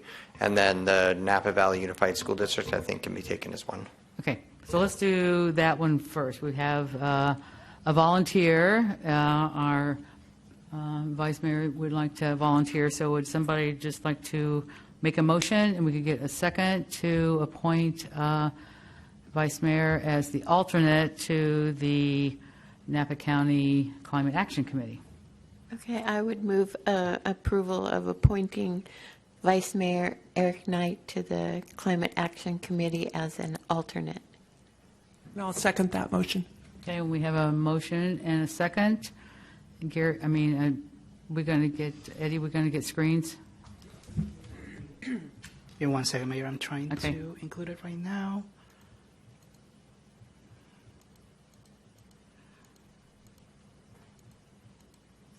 There we go. Nope. There, refresh. Oh, my staff report's open, that's why. Irene, is it possible to warm up the room at all? I know you're by the, there's cold air coming down. Thank you. All right, so that minute order passes unanimously, and thank you for volunteering, Vice Mayor. Now, we need another minute order that will dissolve the standing committee for meeting with the school and form the ad hoc committee meeting with the school with a limited scope as defined previously. I think we all understand what that is. And I'm going to assume that the two people on that right now would like to stay on it. And so that would be Councilmember Reeves and the Vice Mayor. So that's what Mayor, we'll call for a Mayor, I just motion and have a one second. comment. I just have but I'm happy to move the change from, if we're multiple steps, changing the Napa Valley Unified School District 2x2 Standing Committee to a ad hoc committee, and reappointing Councilmember Reeves and myself to the committee. Do we have a second? If I can, just one thing to add to that, for a limited duration, the period of And that time will that be- the committee exists, perhaps towards the end of the year. And I would set the duration of the committee to the December 31st, 2023, and then the council could take up a reconsideration of that in 2024 if there's a reason to do that. With the scope of the standing committee. With the scope of the standing committee, which once we get through this, I just want to speak to it for a moment. Yes. Okay. Do we have a second? I will second, but I would also like to make a formal disclosure that I had the opportunity to meet David Gracia this weekend, and we were in discussion regarding hotels around here that need extra space, and so we did have dialogue on whether different hotels could reach out to him directly, and if they had a program that needed space for large function, if he would be open to education with corporate groups coming in, some kind of component that with education. So On just that wanted- space, the yes space? Oh, I see. So it was just an open dialogue, and he was going to get back to me. So we have a motion and a second, and your vote screens are up. Okay, Mayor, I just had one comment. I just wanted to clarify that we're not, I think, recreating the wheel. I think we created a standing committee where in the past, separate from negotiations for YES and council, maybe negotiations for that in the past, there was an ad hoc committee of, I believe, the mayor and maybe Vice Mayor Dorman that met with the Napa Valley Unified School District. And it's really what I hope for this to be is just an opportunity for relationship building, for us hearing about what programs that affect the families and children that attend Napa Valley Unified School District, that live in our community. So what we are trying to do is really get back to recreating what is also happening in Napa, where elected officials are able to visit with a ad hoc committee of maybe like the City Council of Napa, have the opportunity to meet with Napa Valley Unified School District executive staff and just to hear about what's going on in the district. So there's no agenda really, but just an opportunity to build relationships with them. So that's why I see the advantage to the ad hoc versus the challenge of a standing committee where we would have had to have them meet here in Yountville, if that's appropriate for just a background to why I support this. Okay. I believe The this vote one should be screens are up.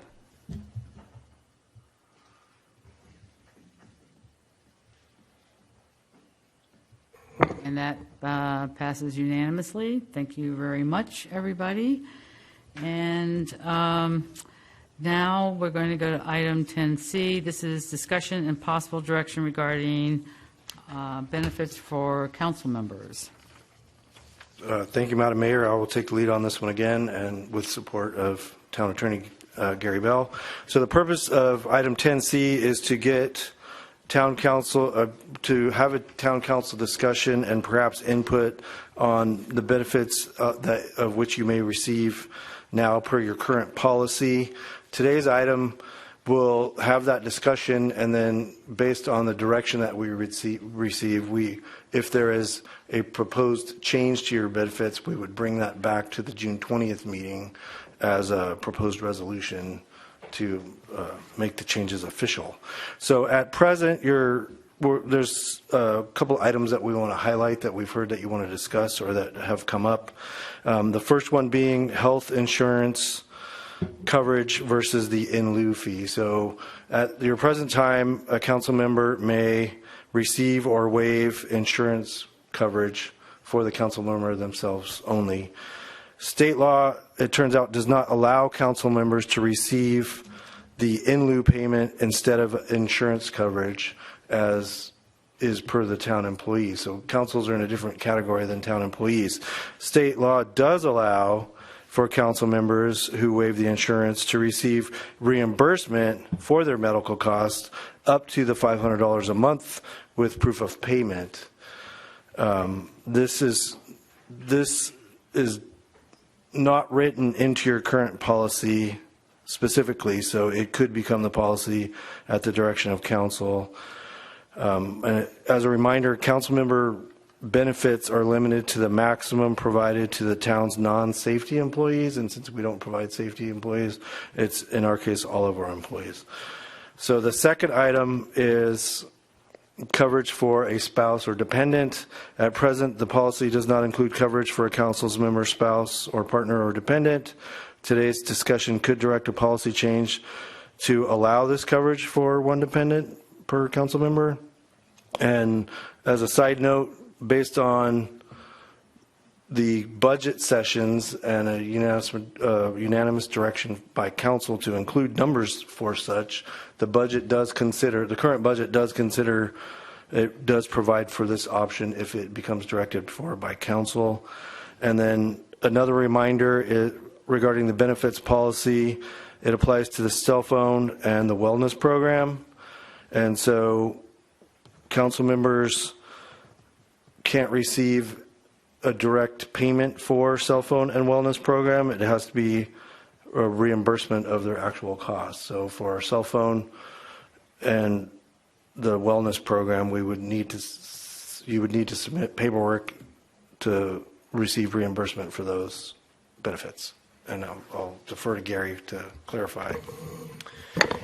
Just one clarification on the staff report, and then I'm happy to take any questions and expand on the presentation, which was just given. At the beginning of the staff report, it talks about council member salaries.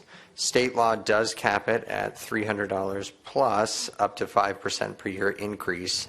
That 5% a year is not a use it or lose it, so it can be the number of years between the last increase to your current increase. It can be 5% for each of those years. So historically, the council has waited a period of time before increasing council member salaries, and then has done so by using the number of years that have passed, which are sometimes 3, 4 years, maybe 5 years between them. So this explains the difference between the $300 in state law in the staff report and then what you all are currently receiving. In either case, a salary increase must be approved by ordinance of the council, which requires a first and a second reading. It's effective 30 days after, but even though the ordinance is effective, the salary increase cannot apply to any of you until after an election. And with that, I'm happy to answer any questions. And that would be the general election in 2024. Correct. Okay. So with that, any questions? And then we'll go and take public comment and then come back for decisions. And in those decisions, we'll also make comments on attachment A at that time. Any questions? Any questions? Okay. Yeah. You do have a question, Councilmember Tripp. I was just going to ask about the cell phone. I did understand that the in lieu payment we needed to provide, I'll put that aside. My question's about the cell phone. So there is a maximum. So now we need to give you our cell phone bill. I think previously we didn't have to do that. So, and then my other question is, there must be a maximum. Is that, I don't know I guess what I'm asking is, what is the current policy for employees? It is currently $80. Okay, so it would be up to $80, but we'd need to give you our cell phone bill. Okay. That was my only question. Yeah, no, just to add on that piece, we are guided by the current policy, which is the resolution included in the attachment for the agenda item for this afternoon. So similar to the other benefits that you all receive, the same concerns that are in those opinions that I cited in the staff report are present here, which is the state is concerned that these types of programs will be used to circumvent salary, right? So yes, you do need to submit, and your policy currently requires reimbursement for cell phone and other expenses. So the current policy as written is a reimbursement policy, meaning that in order to receive that, it needs to be a reimbursement for costs. And to process that, the town will obviously need some kind of proof to show that it's reimbursing something. Thank you. Okay. Just a quick question. Throughout this, just clarification, this Exhibit A benefits list, it says per year. Is the reference meaning fiscal year? Or is that, or are we talk calendar year? Would it be probably standard to our fiscal year? Are you referring to the current Well, just any of them. resolution? It says like for prescription eyewear, town council members may receive a maximum reimbursement of $500 per year per member per prescription eyewear. It's just curious to see if it was calendar or fiscal year I'll have to. reporting. Okay. Thank you. And then one last question when we get to the health insurance and the attachment A. When we describe that, do we also, I think we need to make it clear in there, there's vision care, which we just talked about, and dental care. So we'll make that clear in there too. Okay. So with that, any public comment? Seeing none, we'll bring it back to council. So would staff like for us to describe how the changes we would like in attachment A? There's a lot of extra language in there. I think that, hold on, well, first we'll pass the resolution, but I think before we do that, we really need to be clear about what we're resolving, correct? So you'd like to see what is in that attachment A. One of the things I'm referring to, for example, hold on, let me pull that up. Where's attachment A? Hold on. That's in the resolution. Okay, Yeah. There we go. It says in Exhibit A, there's one thing that kind of stuck out to me regarding health and it wasn't health insurance. There's It a was resolution, but this is the current resolution. So what we're doing is up. We're going to have a discussion about what we want.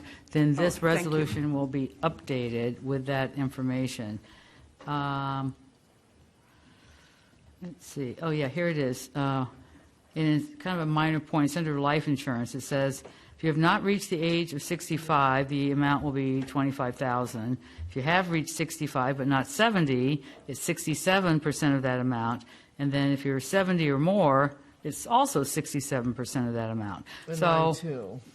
yeah, so either the 67% is wrong, or why don't we just say we don't even need the third bullet point. We just say if you've reached the age of 66 and take out but not 70, your amount of the insurance will be 67%. Are you following me where I am? Because I don't think we need that third bullet at all if we just change the second bullet, because it seems to say the same thing to me. No, you get If the third bullet is if you're 70 or more, you get that adjusted amount from age 65. So 67% of $25,000, let's say that's 20,000. But it's the same whether you're age 65 but not 70, or also 70 or more. So why not just say age 65? If you're 70, you're screwed. It's cumulative. So if you're 70 or above, it's 67% of the 67% of 25,000. Yeah. Oh, Yeah, okay, so let's thank see, you. what's the best way to say that? It needs to say that, Yeah. yeah. Instead of in two above, it's just When like, we change it, of Gary the can- amount, yeah. If you could reword that a little bit instead of, shown in two above, that's the part that Yeah. wasn't really clear. So, okay, so let's go back and kind of break this down into little pieces. Health insurance, we discussed during our budget hearings that we would like to have council members and a spouse. Is a spouse the same as a dependent, or should we say spouse or dependent? I would say spouse or dependent. Spouse or dependent, okay, We have a domestic partnership also. okay. All right, so, Yes, I would use both. okay. Councilmember Tripp. Can I ask a question about that, or do you, I don't want to interrupt you. No, that's what we had talked about. Right, no. Budget thing, so I thought that would be at least the first thing that we could start with, and then we'll move on. Okay, I have a to comment on different that then, if that's okay. This is, what is being provided to the council is pretty much,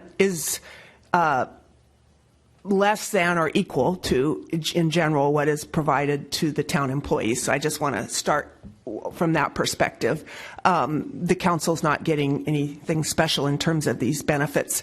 And so leading into that, though, I just wanted to raise the question. I support the idea that a council member and their dependent would be eligible for health insurance. But given the kind of basic philosophy that this group of benefits be tailored and made available, the same group of benefits that's available to employees be made available to the staff, my question is whether we should allow health care to be on an equal footing so that that would also be available to all dependents, to a family.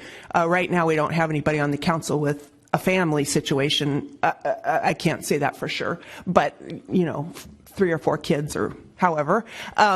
So that's my only question. If we're going to extend it to one dependent, should we just extend it to the family on the same terms that it's extended to other town employees? And, just to that comment, I was at a meeting of the mayors within Napa County, all the jurisdictions, and that is their common practice to do that. And so another thing is that we could do that now, or this does get reviewed periodically. So if, we found ourselves in a situation with the council that was important to them, that could be changed as that came up to. Just those are kind of the options as I kind of see it. So, Councilmember Reeves.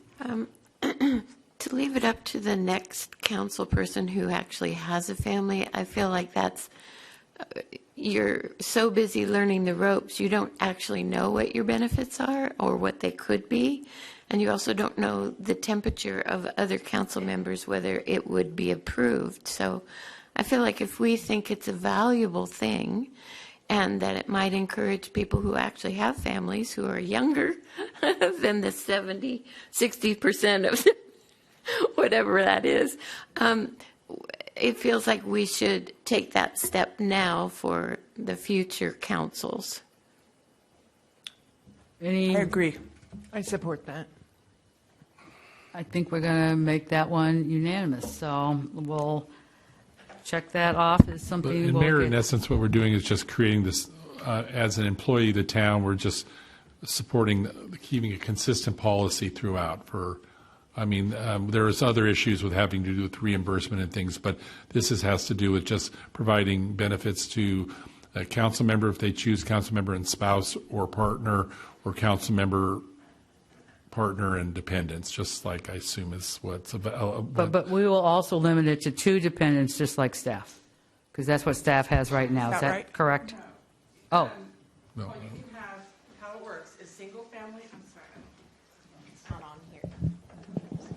Typically, with insurance, it's employee, spouse, or partner, dependent, and once you pay for 2, you're paying for 4 or Exactly. 6, or If you it's have- basically. Yeah, you Yeah. got it.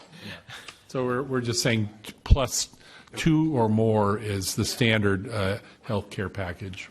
so you need to specifically change that in item 2B, let's see, which bullet point is that? In the second bullet point. The second bullet point says, effective as of January 2011, it talks about 90% of the Kaiser Health Plan premium cost should be paid by the town, and the employee contributes 10%. The cost shall be determined for each insurance coverage type as currently defined, and I'll skip to employee only, plus 1 dependent, and employee, and 2 plus 2 dependents. plus. So that could mean if they have 5 kids, they could all be on there. All right, so that seems, I see what that says now. Okay, so we're all agreeing to that.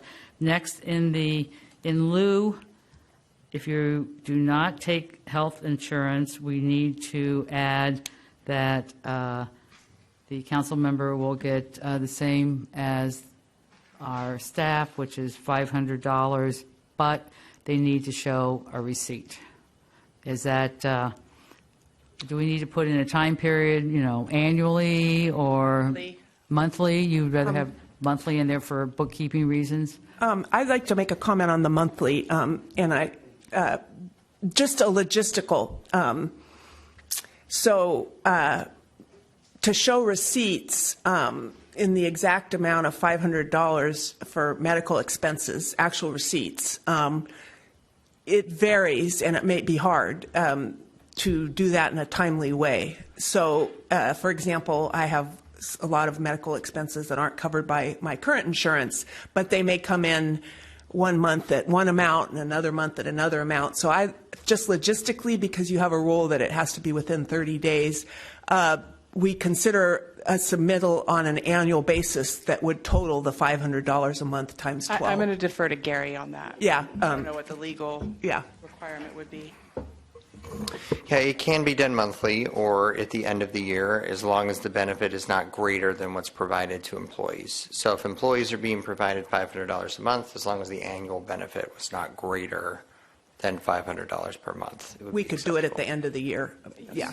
And I'd just like to make a comment on the in lieu, not to get too personal, but I think that really makes sense to encourage the in lieu where it's appropriate, because it actually saves the town money. So for my example, I could reconfigure all of my insurance and use the town insurance, which would be like $900 a month. Anytime you reconfigure all your insurance, you're kind of inviting a lot of issues. So in some ways, being able to get the in lieu payment of $500 actually saves the town $400, because it would be about $900 for the town to include me on their insurance.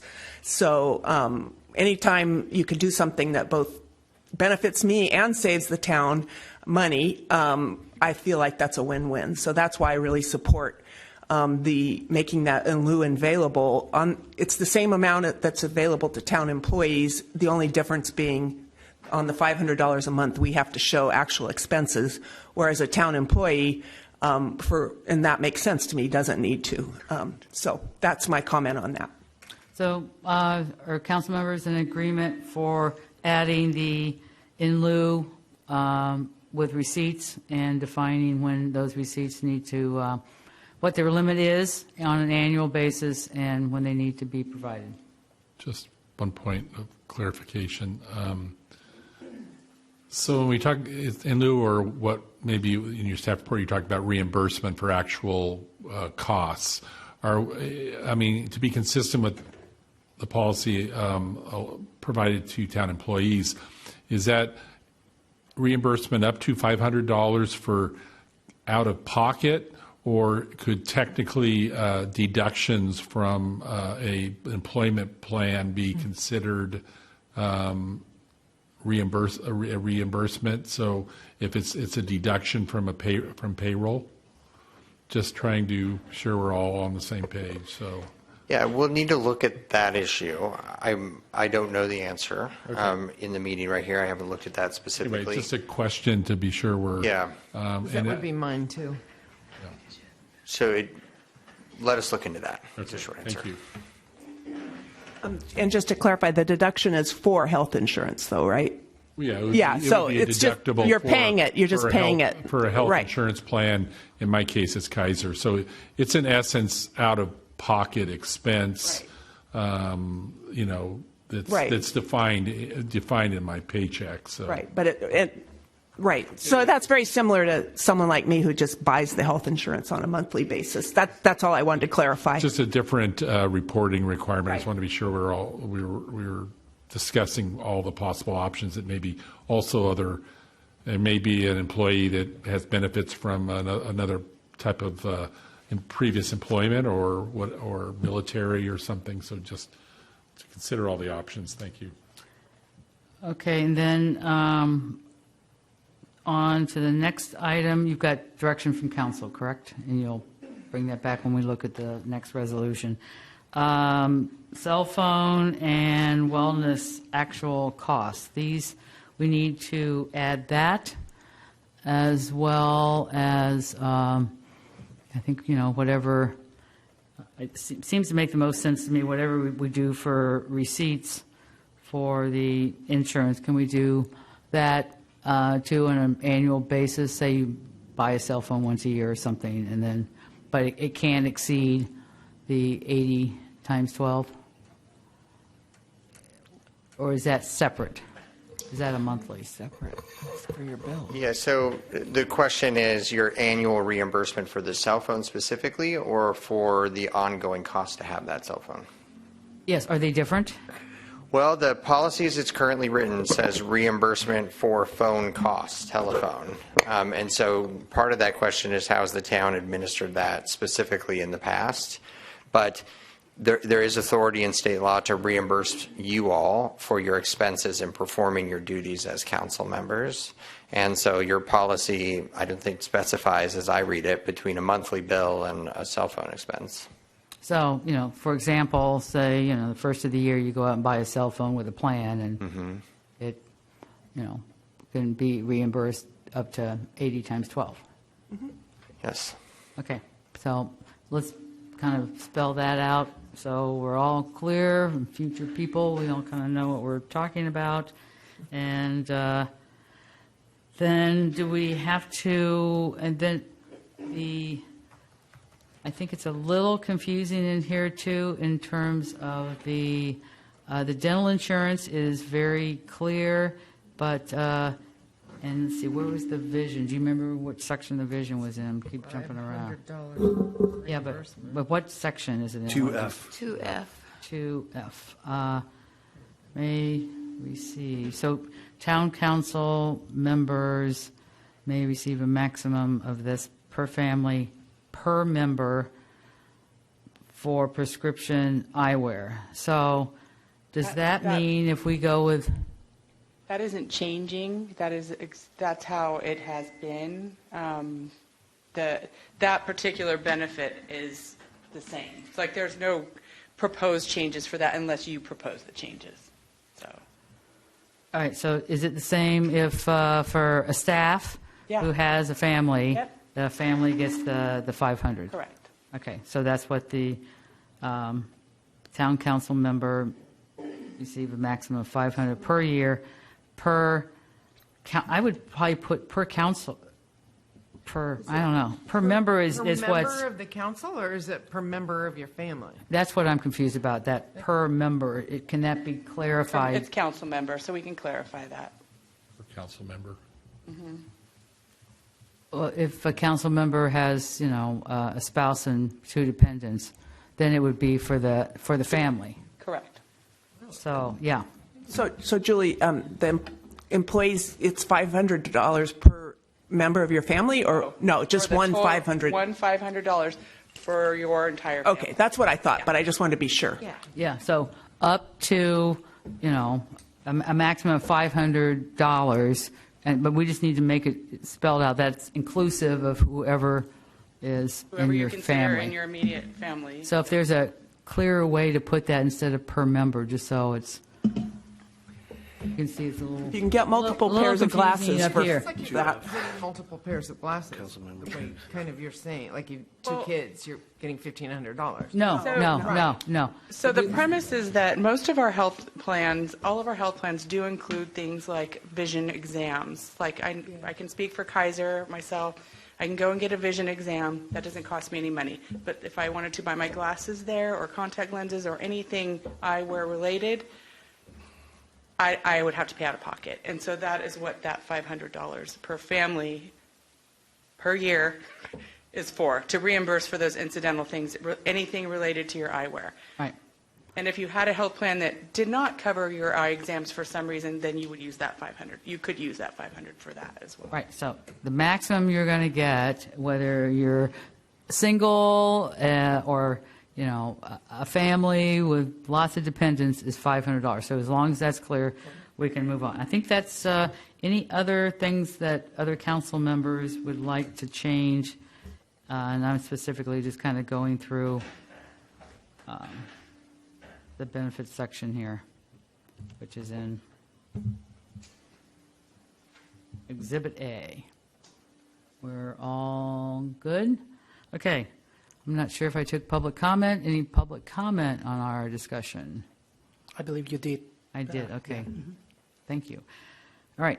The staff clear with everything we're saying? Yes, Madam All right, Mayor. great, thank you.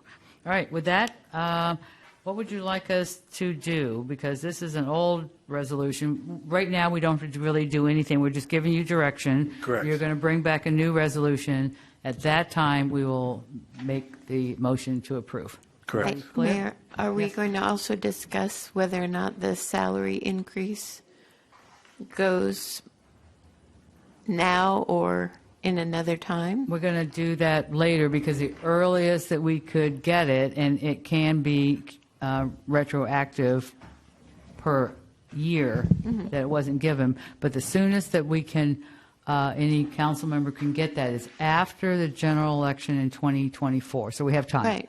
Right. So But- we really didn't build that in here. Oh, I thought it was included. No. If I could just make one comment, because there's also some pending legislation, so that may or may not go through, that our own Bill Dodd has proposed. So maybe, I'm supporting the idea that we wait, given action can't be really effective until after November of next year. Okay? All right. We are done with that. Now, for another big topic, we put a lot of time and effort, staff, council, everybody, especially Celia, is item 10D. This is consider adoption of resolution. What was that? Oh, I said, of course, Kyle. Nothing. Adoption of resolution adopting the 2023-2024 annual budget and one of my favorite topics, the annual appropriation of the GAN limit. This might be a future discussion, just like the earlier one. This is also very interesting, the GAN limit, but we're good right now for fiscal year 2023-24. So with that, Yes. Celia. Thank you. One more time, we can hardly wait to have you tell us know. about the budget. Welcome to Budget Workshop number 5. Just kidding. Okay.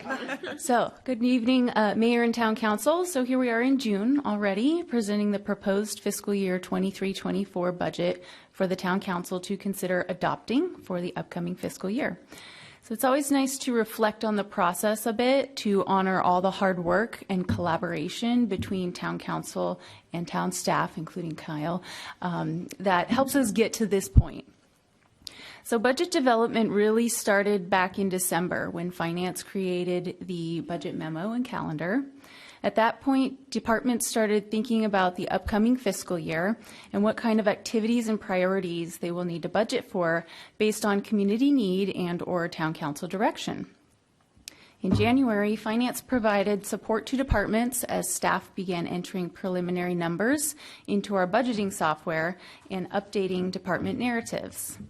Finance and HR partnered to begin forecasting salary and benefit information, and Public Works began updating the 5-year capital improvement program.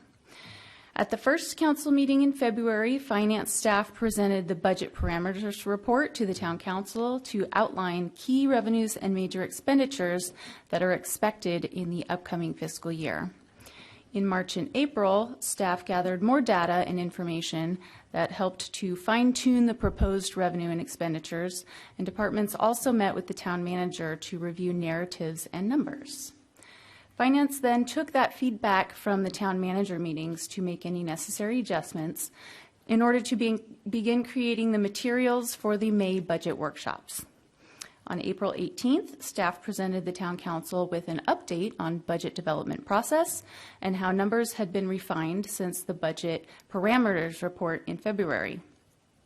This provided another opportunity for the town council to discuss ideas and initiatives that could be incorporated into the proposed budget, as well as another opportunity to hear from community members. We held 3 budget workshops in May where we reviewed the proposed budget for all funds and departments. Staff continued to answer budget-related questions and gather town council feedback, and town council continued to discuss what additional ideas and priorities could be added into the planned activities for the next fiscal year. Finance once again took the feedback from the budget workshops and compiled the final proposed budget document and online budget book that is presented for adoption today. So a lot of hard work, a lot went into this, and so thank you, everyone. A few highlights of the budget include expected general fund revenue and transfers in of $13.46 million and proposed expenditures and transfers out of $13.22 million. So that does represent a balanced general fund budget without the use of any reserves. The largest source of general fund revenue, transient occupancy tax, is estimated to be $7.775 million in the next fiscal year. Staff maintains that this is an appropriate assumption based on the most recent TOT report that reflected collections through the month of April. Year-to-date collections have already reached over $7 million, and with the May and June collections still to be reported, we are confident that revenues will exceed the original $7.5 million budget. General fund balance allocations include the annual budget contingency at an amount of 5% of proposed general fund expenditures, which translates to about $573,000, as well as over $3.6 million assigned for affordable housing opportunities. Both the Emergency Reserve Fund and the newly renamed Unanticipated Tourism Revenue Deficits Reserve Fund, previously known as the Revenue Stabilization Reserve Fund, are meeting and exceeding the minimum funding targets set by the fund balance policy. Discretionary contributions to the OPEB and PRSP trusts are included in the proposed budget as a percentage of projected salaries. The OPEB trust contribution at 2.5% and the PRSP trust contribution at 5% of projected salaries. This budget also includes continued utilization of the trust, so the OPEB trust will cover the cost for retiree health premiums, and the PRSP trust will cover the cost of the annual UAAL payment that is made to CalPERS every July.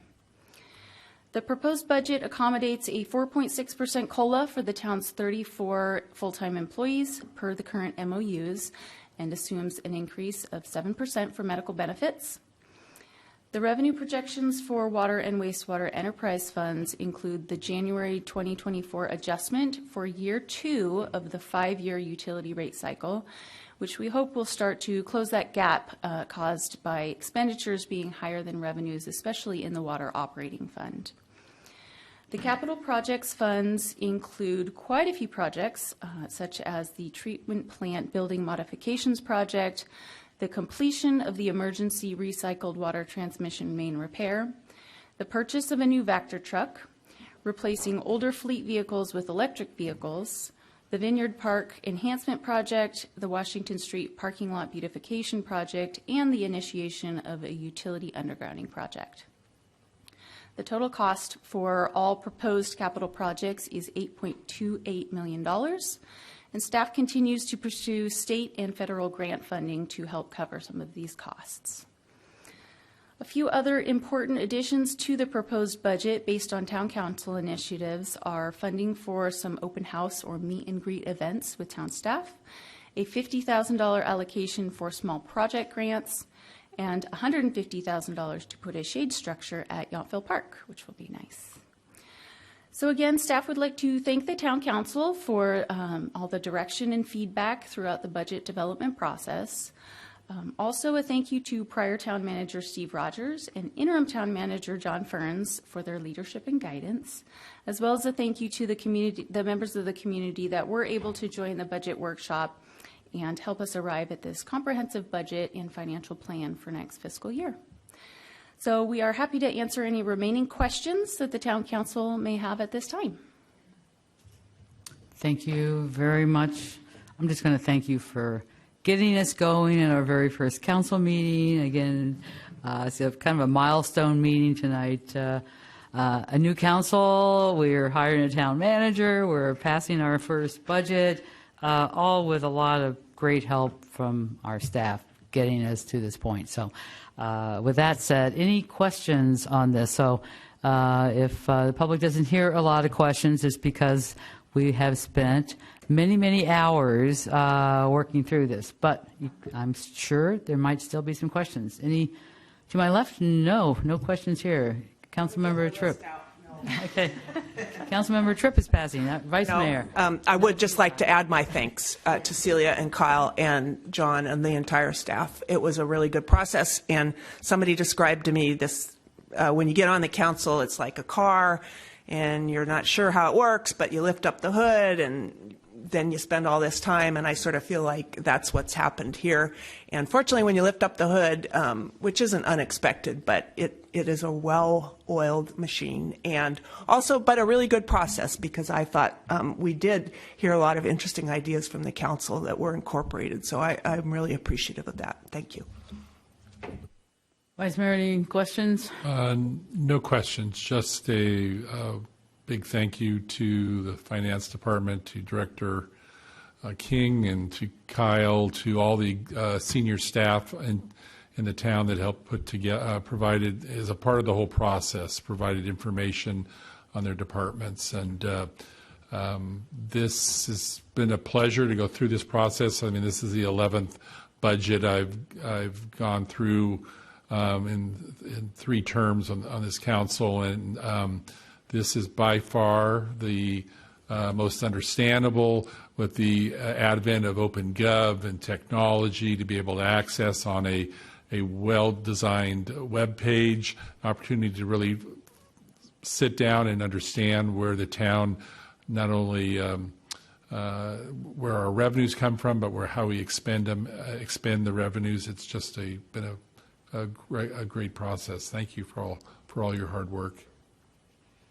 Yes, thank you, everybody, for all the for just being patient with us as we got through this. We really appreciate that as well. So with that, do we have any public comment on the budget? Seeing none, I will call for a motion and a second from the council. Who would like the opportunity to make a motion to approve your first budget? I'm going to let the first timers give a motion and a second here. I move approval of resolution number 23-4210, adopting and approving the 23-24 annual budget. Would you like to second that? I will second that. Okay, Thank we you. have a motion by Councilmember Tripp and a second by Councilmember Reeves and McKee Kent.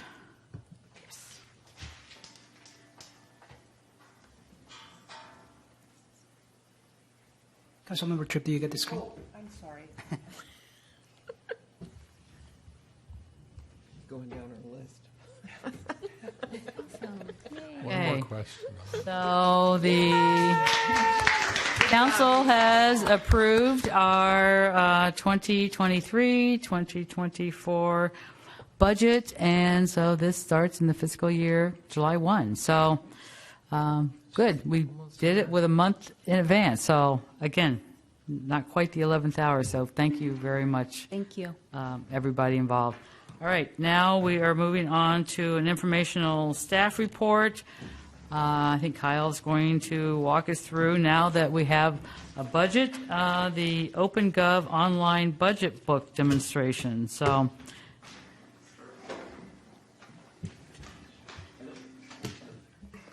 Hello. yep. Testing, 1, 2.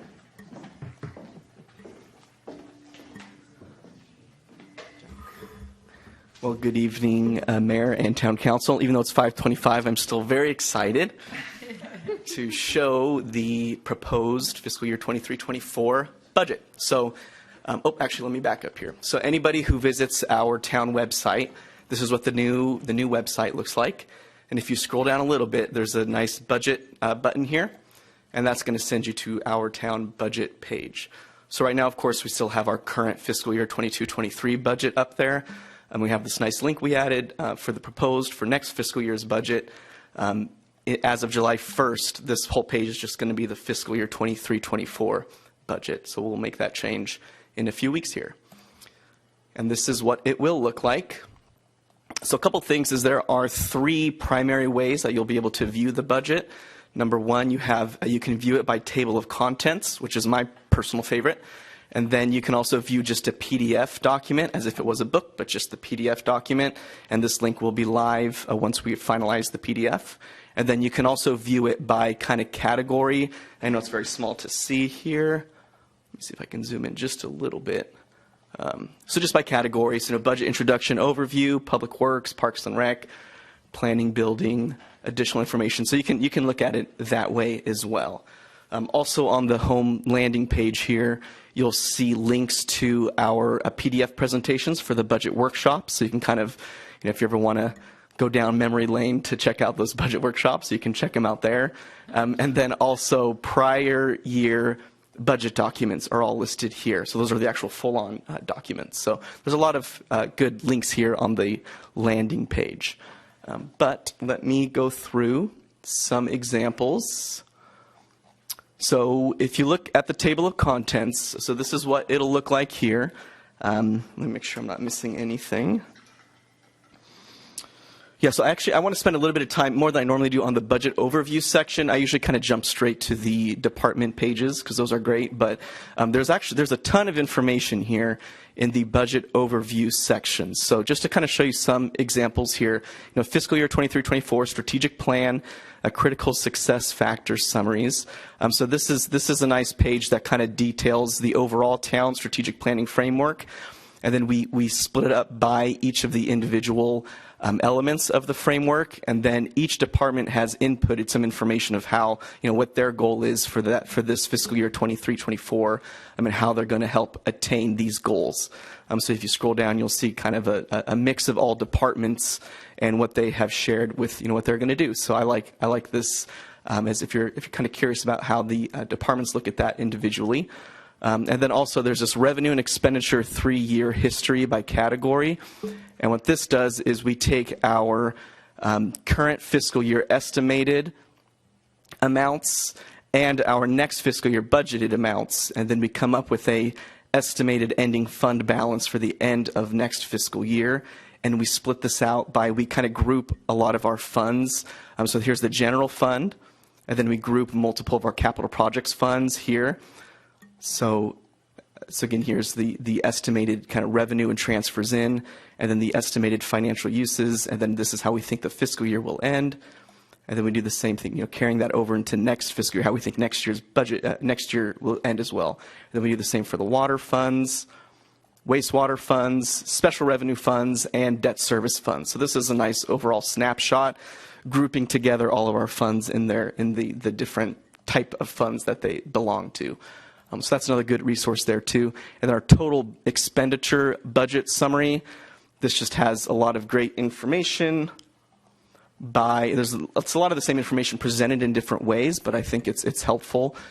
So this is our overall, not just general fund, every single one of our funds, the total for next year, fiscal year, what we're planning on spending. And then here's general fund with each department under general fund, and then you'll see all of our different funds here and how we group everything together.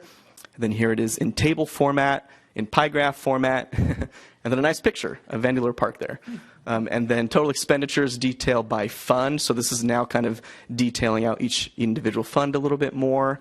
So that is also helpful. And then I can keep going, but there's just a lot of good information. Let me just show you one or two more. This one here is very, very helpful. The general fund summary. This shows all of our estimated fiscal year 23-24 revenues, expenditures, and fund balance allocation. So kind of the net result. So this is, I know you've seen this chart in one of the budget workshops. Again, here's the general fund summary, ending fund balance after taking into account all of our revenues and expenditures and transfers in. Again, different ways to view that same information. A little bit of primary revenue history, highlighting our property tax, sales tax, and TOT. And then this here is kind of the net result, our ending estimated fund balance of $6.37 million and how that is allocated. So, 1.4 of it is unassigned, and this is all estimated as of the end of fiscal year 23-24. Then, here's the assigned for affordable housing opportunities, assigned, committed for insurance and claims retentions, and so on. So my whole point with all this is in this budget overview section, there's a lot of very useful information, really for anybody, any newcomer who wants to learn a little bit about the town's finances. This is a wonderful place to start, in my opinion.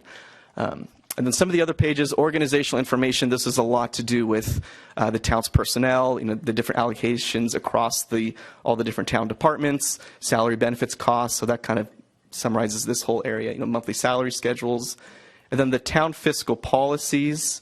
This is all of our financial policies, all of our fund balance policies. There's Mayor's favorite GAN limit calculation. And actually, I wanted to highlight this one. This one's really good. The fund balance policy. This one's good because it defines, I'm always referencing this, what is the non-spendable, what is restricted, committed, assigned, unassigned. And then we categorize our actual funds within each of those categories of types of fund balance. So these are good. I know questions a lot of times come up regarding, what is the difference between the two big ones are assigned and committed? What's the difference there? So this is a good resource to learn about that. A lot of good pages here. And then we get into the actual department pages. So each department has a page that looks like, I'll show the community promotions and programs. So each individual department has a page like this where we give an overview of the department, the accomplishments for last fiscal year. Of course, now that's the current fiscal year. What our goals are for the upcoming fiscal year. Budget highlights this, define any useful information that are tied to actual numbers to the budget. We put that in the budget highlights. And then a fun fact, did you know section. And we call that the narrative. So that's the narrative or the story attached to the budget or to that department. And then here's the actual numbers of all the expenditures. We show some history, but then here's the actual proposed budget numbers. And then we show the performance measures. This is kind of a recommendation for all town budgets to have, tying back some of that specific department's activities all the way back to the town strategic plan. So this is most departments have this on there as well. And then we got pictures everywhere. Love the pictures. So that's pretty much, and then it kind of goes on. I mean, this is all just general fund departments, but then there's enterprise, wastewater, and water and wastewater, our one custodial fund, the TID, Fund 22, all of our special revenue funds. So all these look like that department, the community promo that I showed. And then, I guess I'll show one last thing, the capital projects fund. Here's kind of our summary. And what's great about this is we lay out all the capital projects that we're going to have in next fiscal year. We also show the plan for the following 4 fiscal years as well. So it's a total of 5-year. And then we split it up by, project types. So civic facilities, community projects, parks and rec, drainage and flood control, streets and transportation, and then our water and wastewater. And then at the very bottom, we have a nice summary by fund. So here's our Fund 50 capital fund. So out of all those total, how much of that goes to the capital fund? How much is Fund 81, 82, Measure A, et cetera? So a lot of good information in this budget, more than just what does this department spend. So there's a lot of good information there. But that's it for me. So we're just excited that this is done, mostly done. We still got to finalize the PDF, and we're pretty proud of it. But let me know if you have any questions about anything. Man, your enthusiasm is like, wow. It's like, if I wasn't excited about the budget before, I really am now. So thank you very much for that. Any questions? Any questions from the council? No, we see none. So thank you. Excellent job. Greatly appreciate your enthusiasm. Keep it up and keep us really enthusiastic about this too. So greatly appreciate it. You're very welcome. All right. Thank you very much. All right, let's move on. Council meeting reports, announcements, and agenda items. I'll go first while I'm just looking down the list. LAFCO, we met yesterday. There was a small annexation that we approved and lots of discussion about our Cal-LAFCO conference. The commissioners nominated me that they were going to nominate for the coastal member city representative, and I appreciated that because at the annual conference, once I'm reelected, then at the meeting I'm also going to become chair of Cal-LAFCO for next year. So hopefully that will all go smoothly. We also talked about quite a bit about applying for some of the Cal-LAFCO awards as well. And I know there was some discussion about Upper Valley Waste Management. We are meeting on Monday, June 26th, I believe, and that will be right here in council chambers. So those are my updates for meetings and announcements. May I ask you a question, Mayor? Yes. Because I'm really interested in the LAFCO. So just as an example, what was the annexation about? I understand the principle of annexation where you bring somebody in, but what was it about? Well, typically, there's a lot of what we call islands in the city of Napa.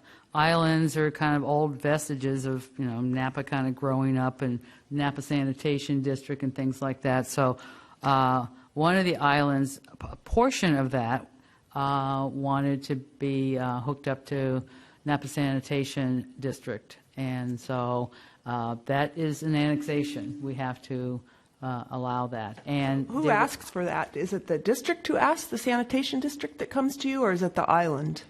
Who makes the application? It comes from all sorts of places. So sometimes sometimes the city can request an annexation. Sometimes property owners can. There's protest provisions that have to be allowed for.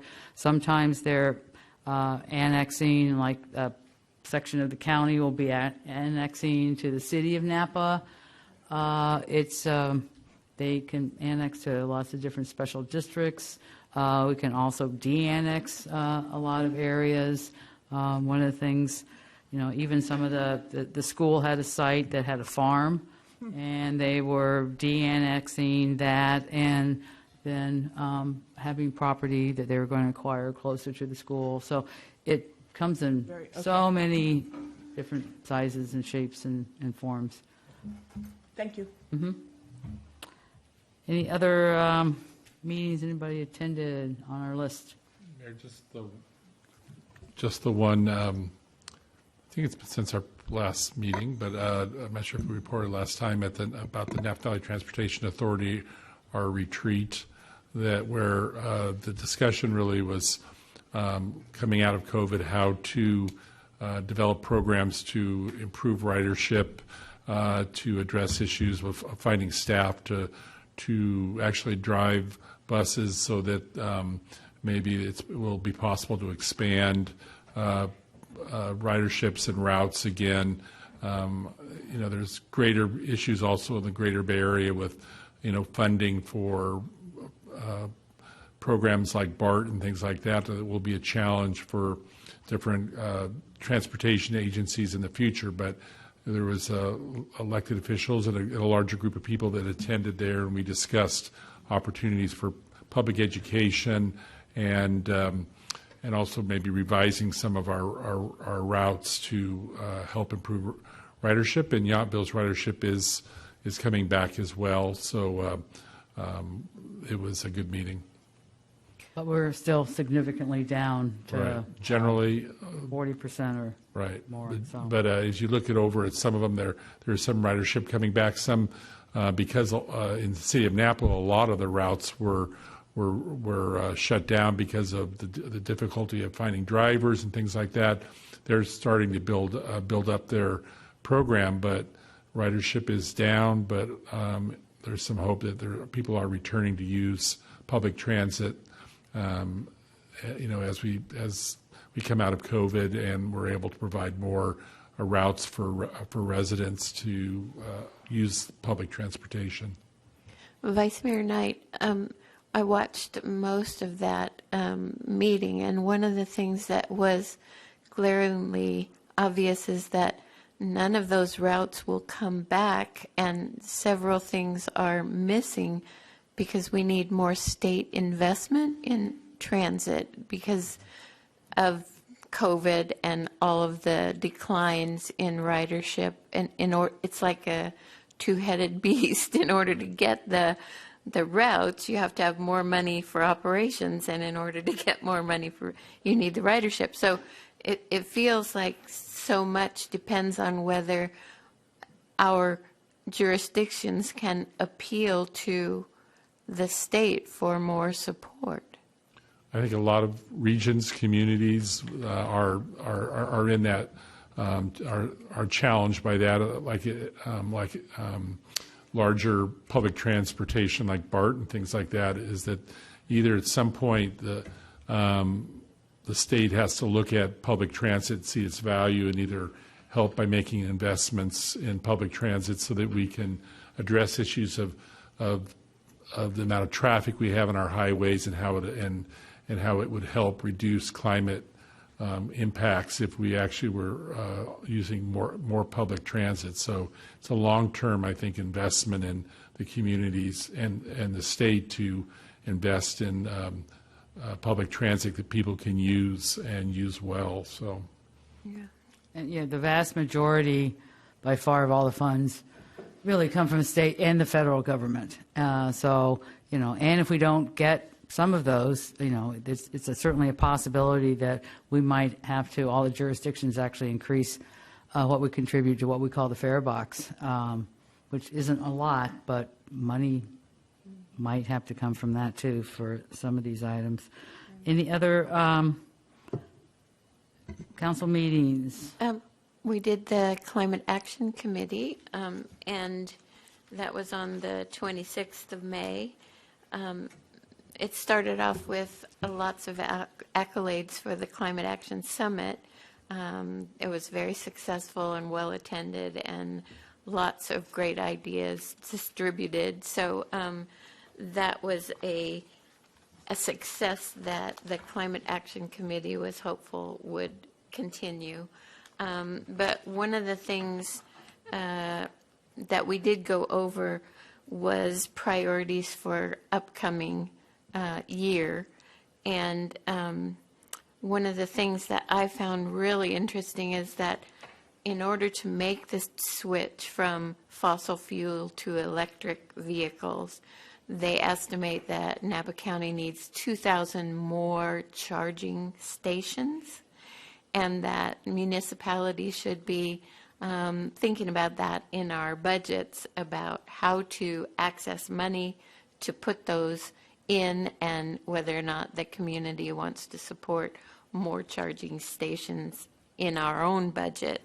And then we talked a little bit about more education for solid waste diversion, and what methane is produced just, or is reduced just by composting. a huge amount of that number is attainable if we all can be more educated and more versed in how to separate our trash and our compostable items and really make a difference on a really basic level in the whole community. So in a way, most of the priorities are dependent on education, and I think I would love for the council to speak about how we might do our own local education and really access the resources that are becoming more obvious to the Climate Action Committee. As we get more information, it would be great if we had a way to sort of disseminate that in our own community so that our residents are really well versed in how to make a difference on an individual level, and then also to understand the decisions that the council needs to make in order to reach that goal of the 2030 and 2040 reductions. So one of the things also that was brought up in a public comment was idling with a gas-powered engine, and that I noticed that as our parks get more busy, I notice more, what do you call them, tour bus services sort of meandering through the neighborhoods looking for a shady place to park, and they keep their air conditioner on and idling. And so maybe that's something we can take up also, is some kind of regulation about how long you can leave your engine idling, just to help with that lowering the pollution aspect. And then we were both approached, Hillary Tripp and I were both approached by the representative from MCE, and he followed up with an email, and he would love to come and give a presentation to the council, and I hope that we can put that on a sort of a quick agenda sometime soon, because that would also be another opportunity for public education, and he would agree to come back for a workshop or something for a community. All right, thank you. Any other meetings? All right, seeing none, now we can adjourn to our next council. Oh, no, we'll do the adjournment after town attorney is going to tell us we have a closed session, I have a feeling. Yes. Yes. There's one closed session on your agenda this afternoon. It's a conference with legal counsel for initiation of litigation. It's only involving one case. If there is a report out from that, it will happen at the end of the closed session. All right. Thank you very much. So I will give us about a 5-minute break, and we'll come back for closed session.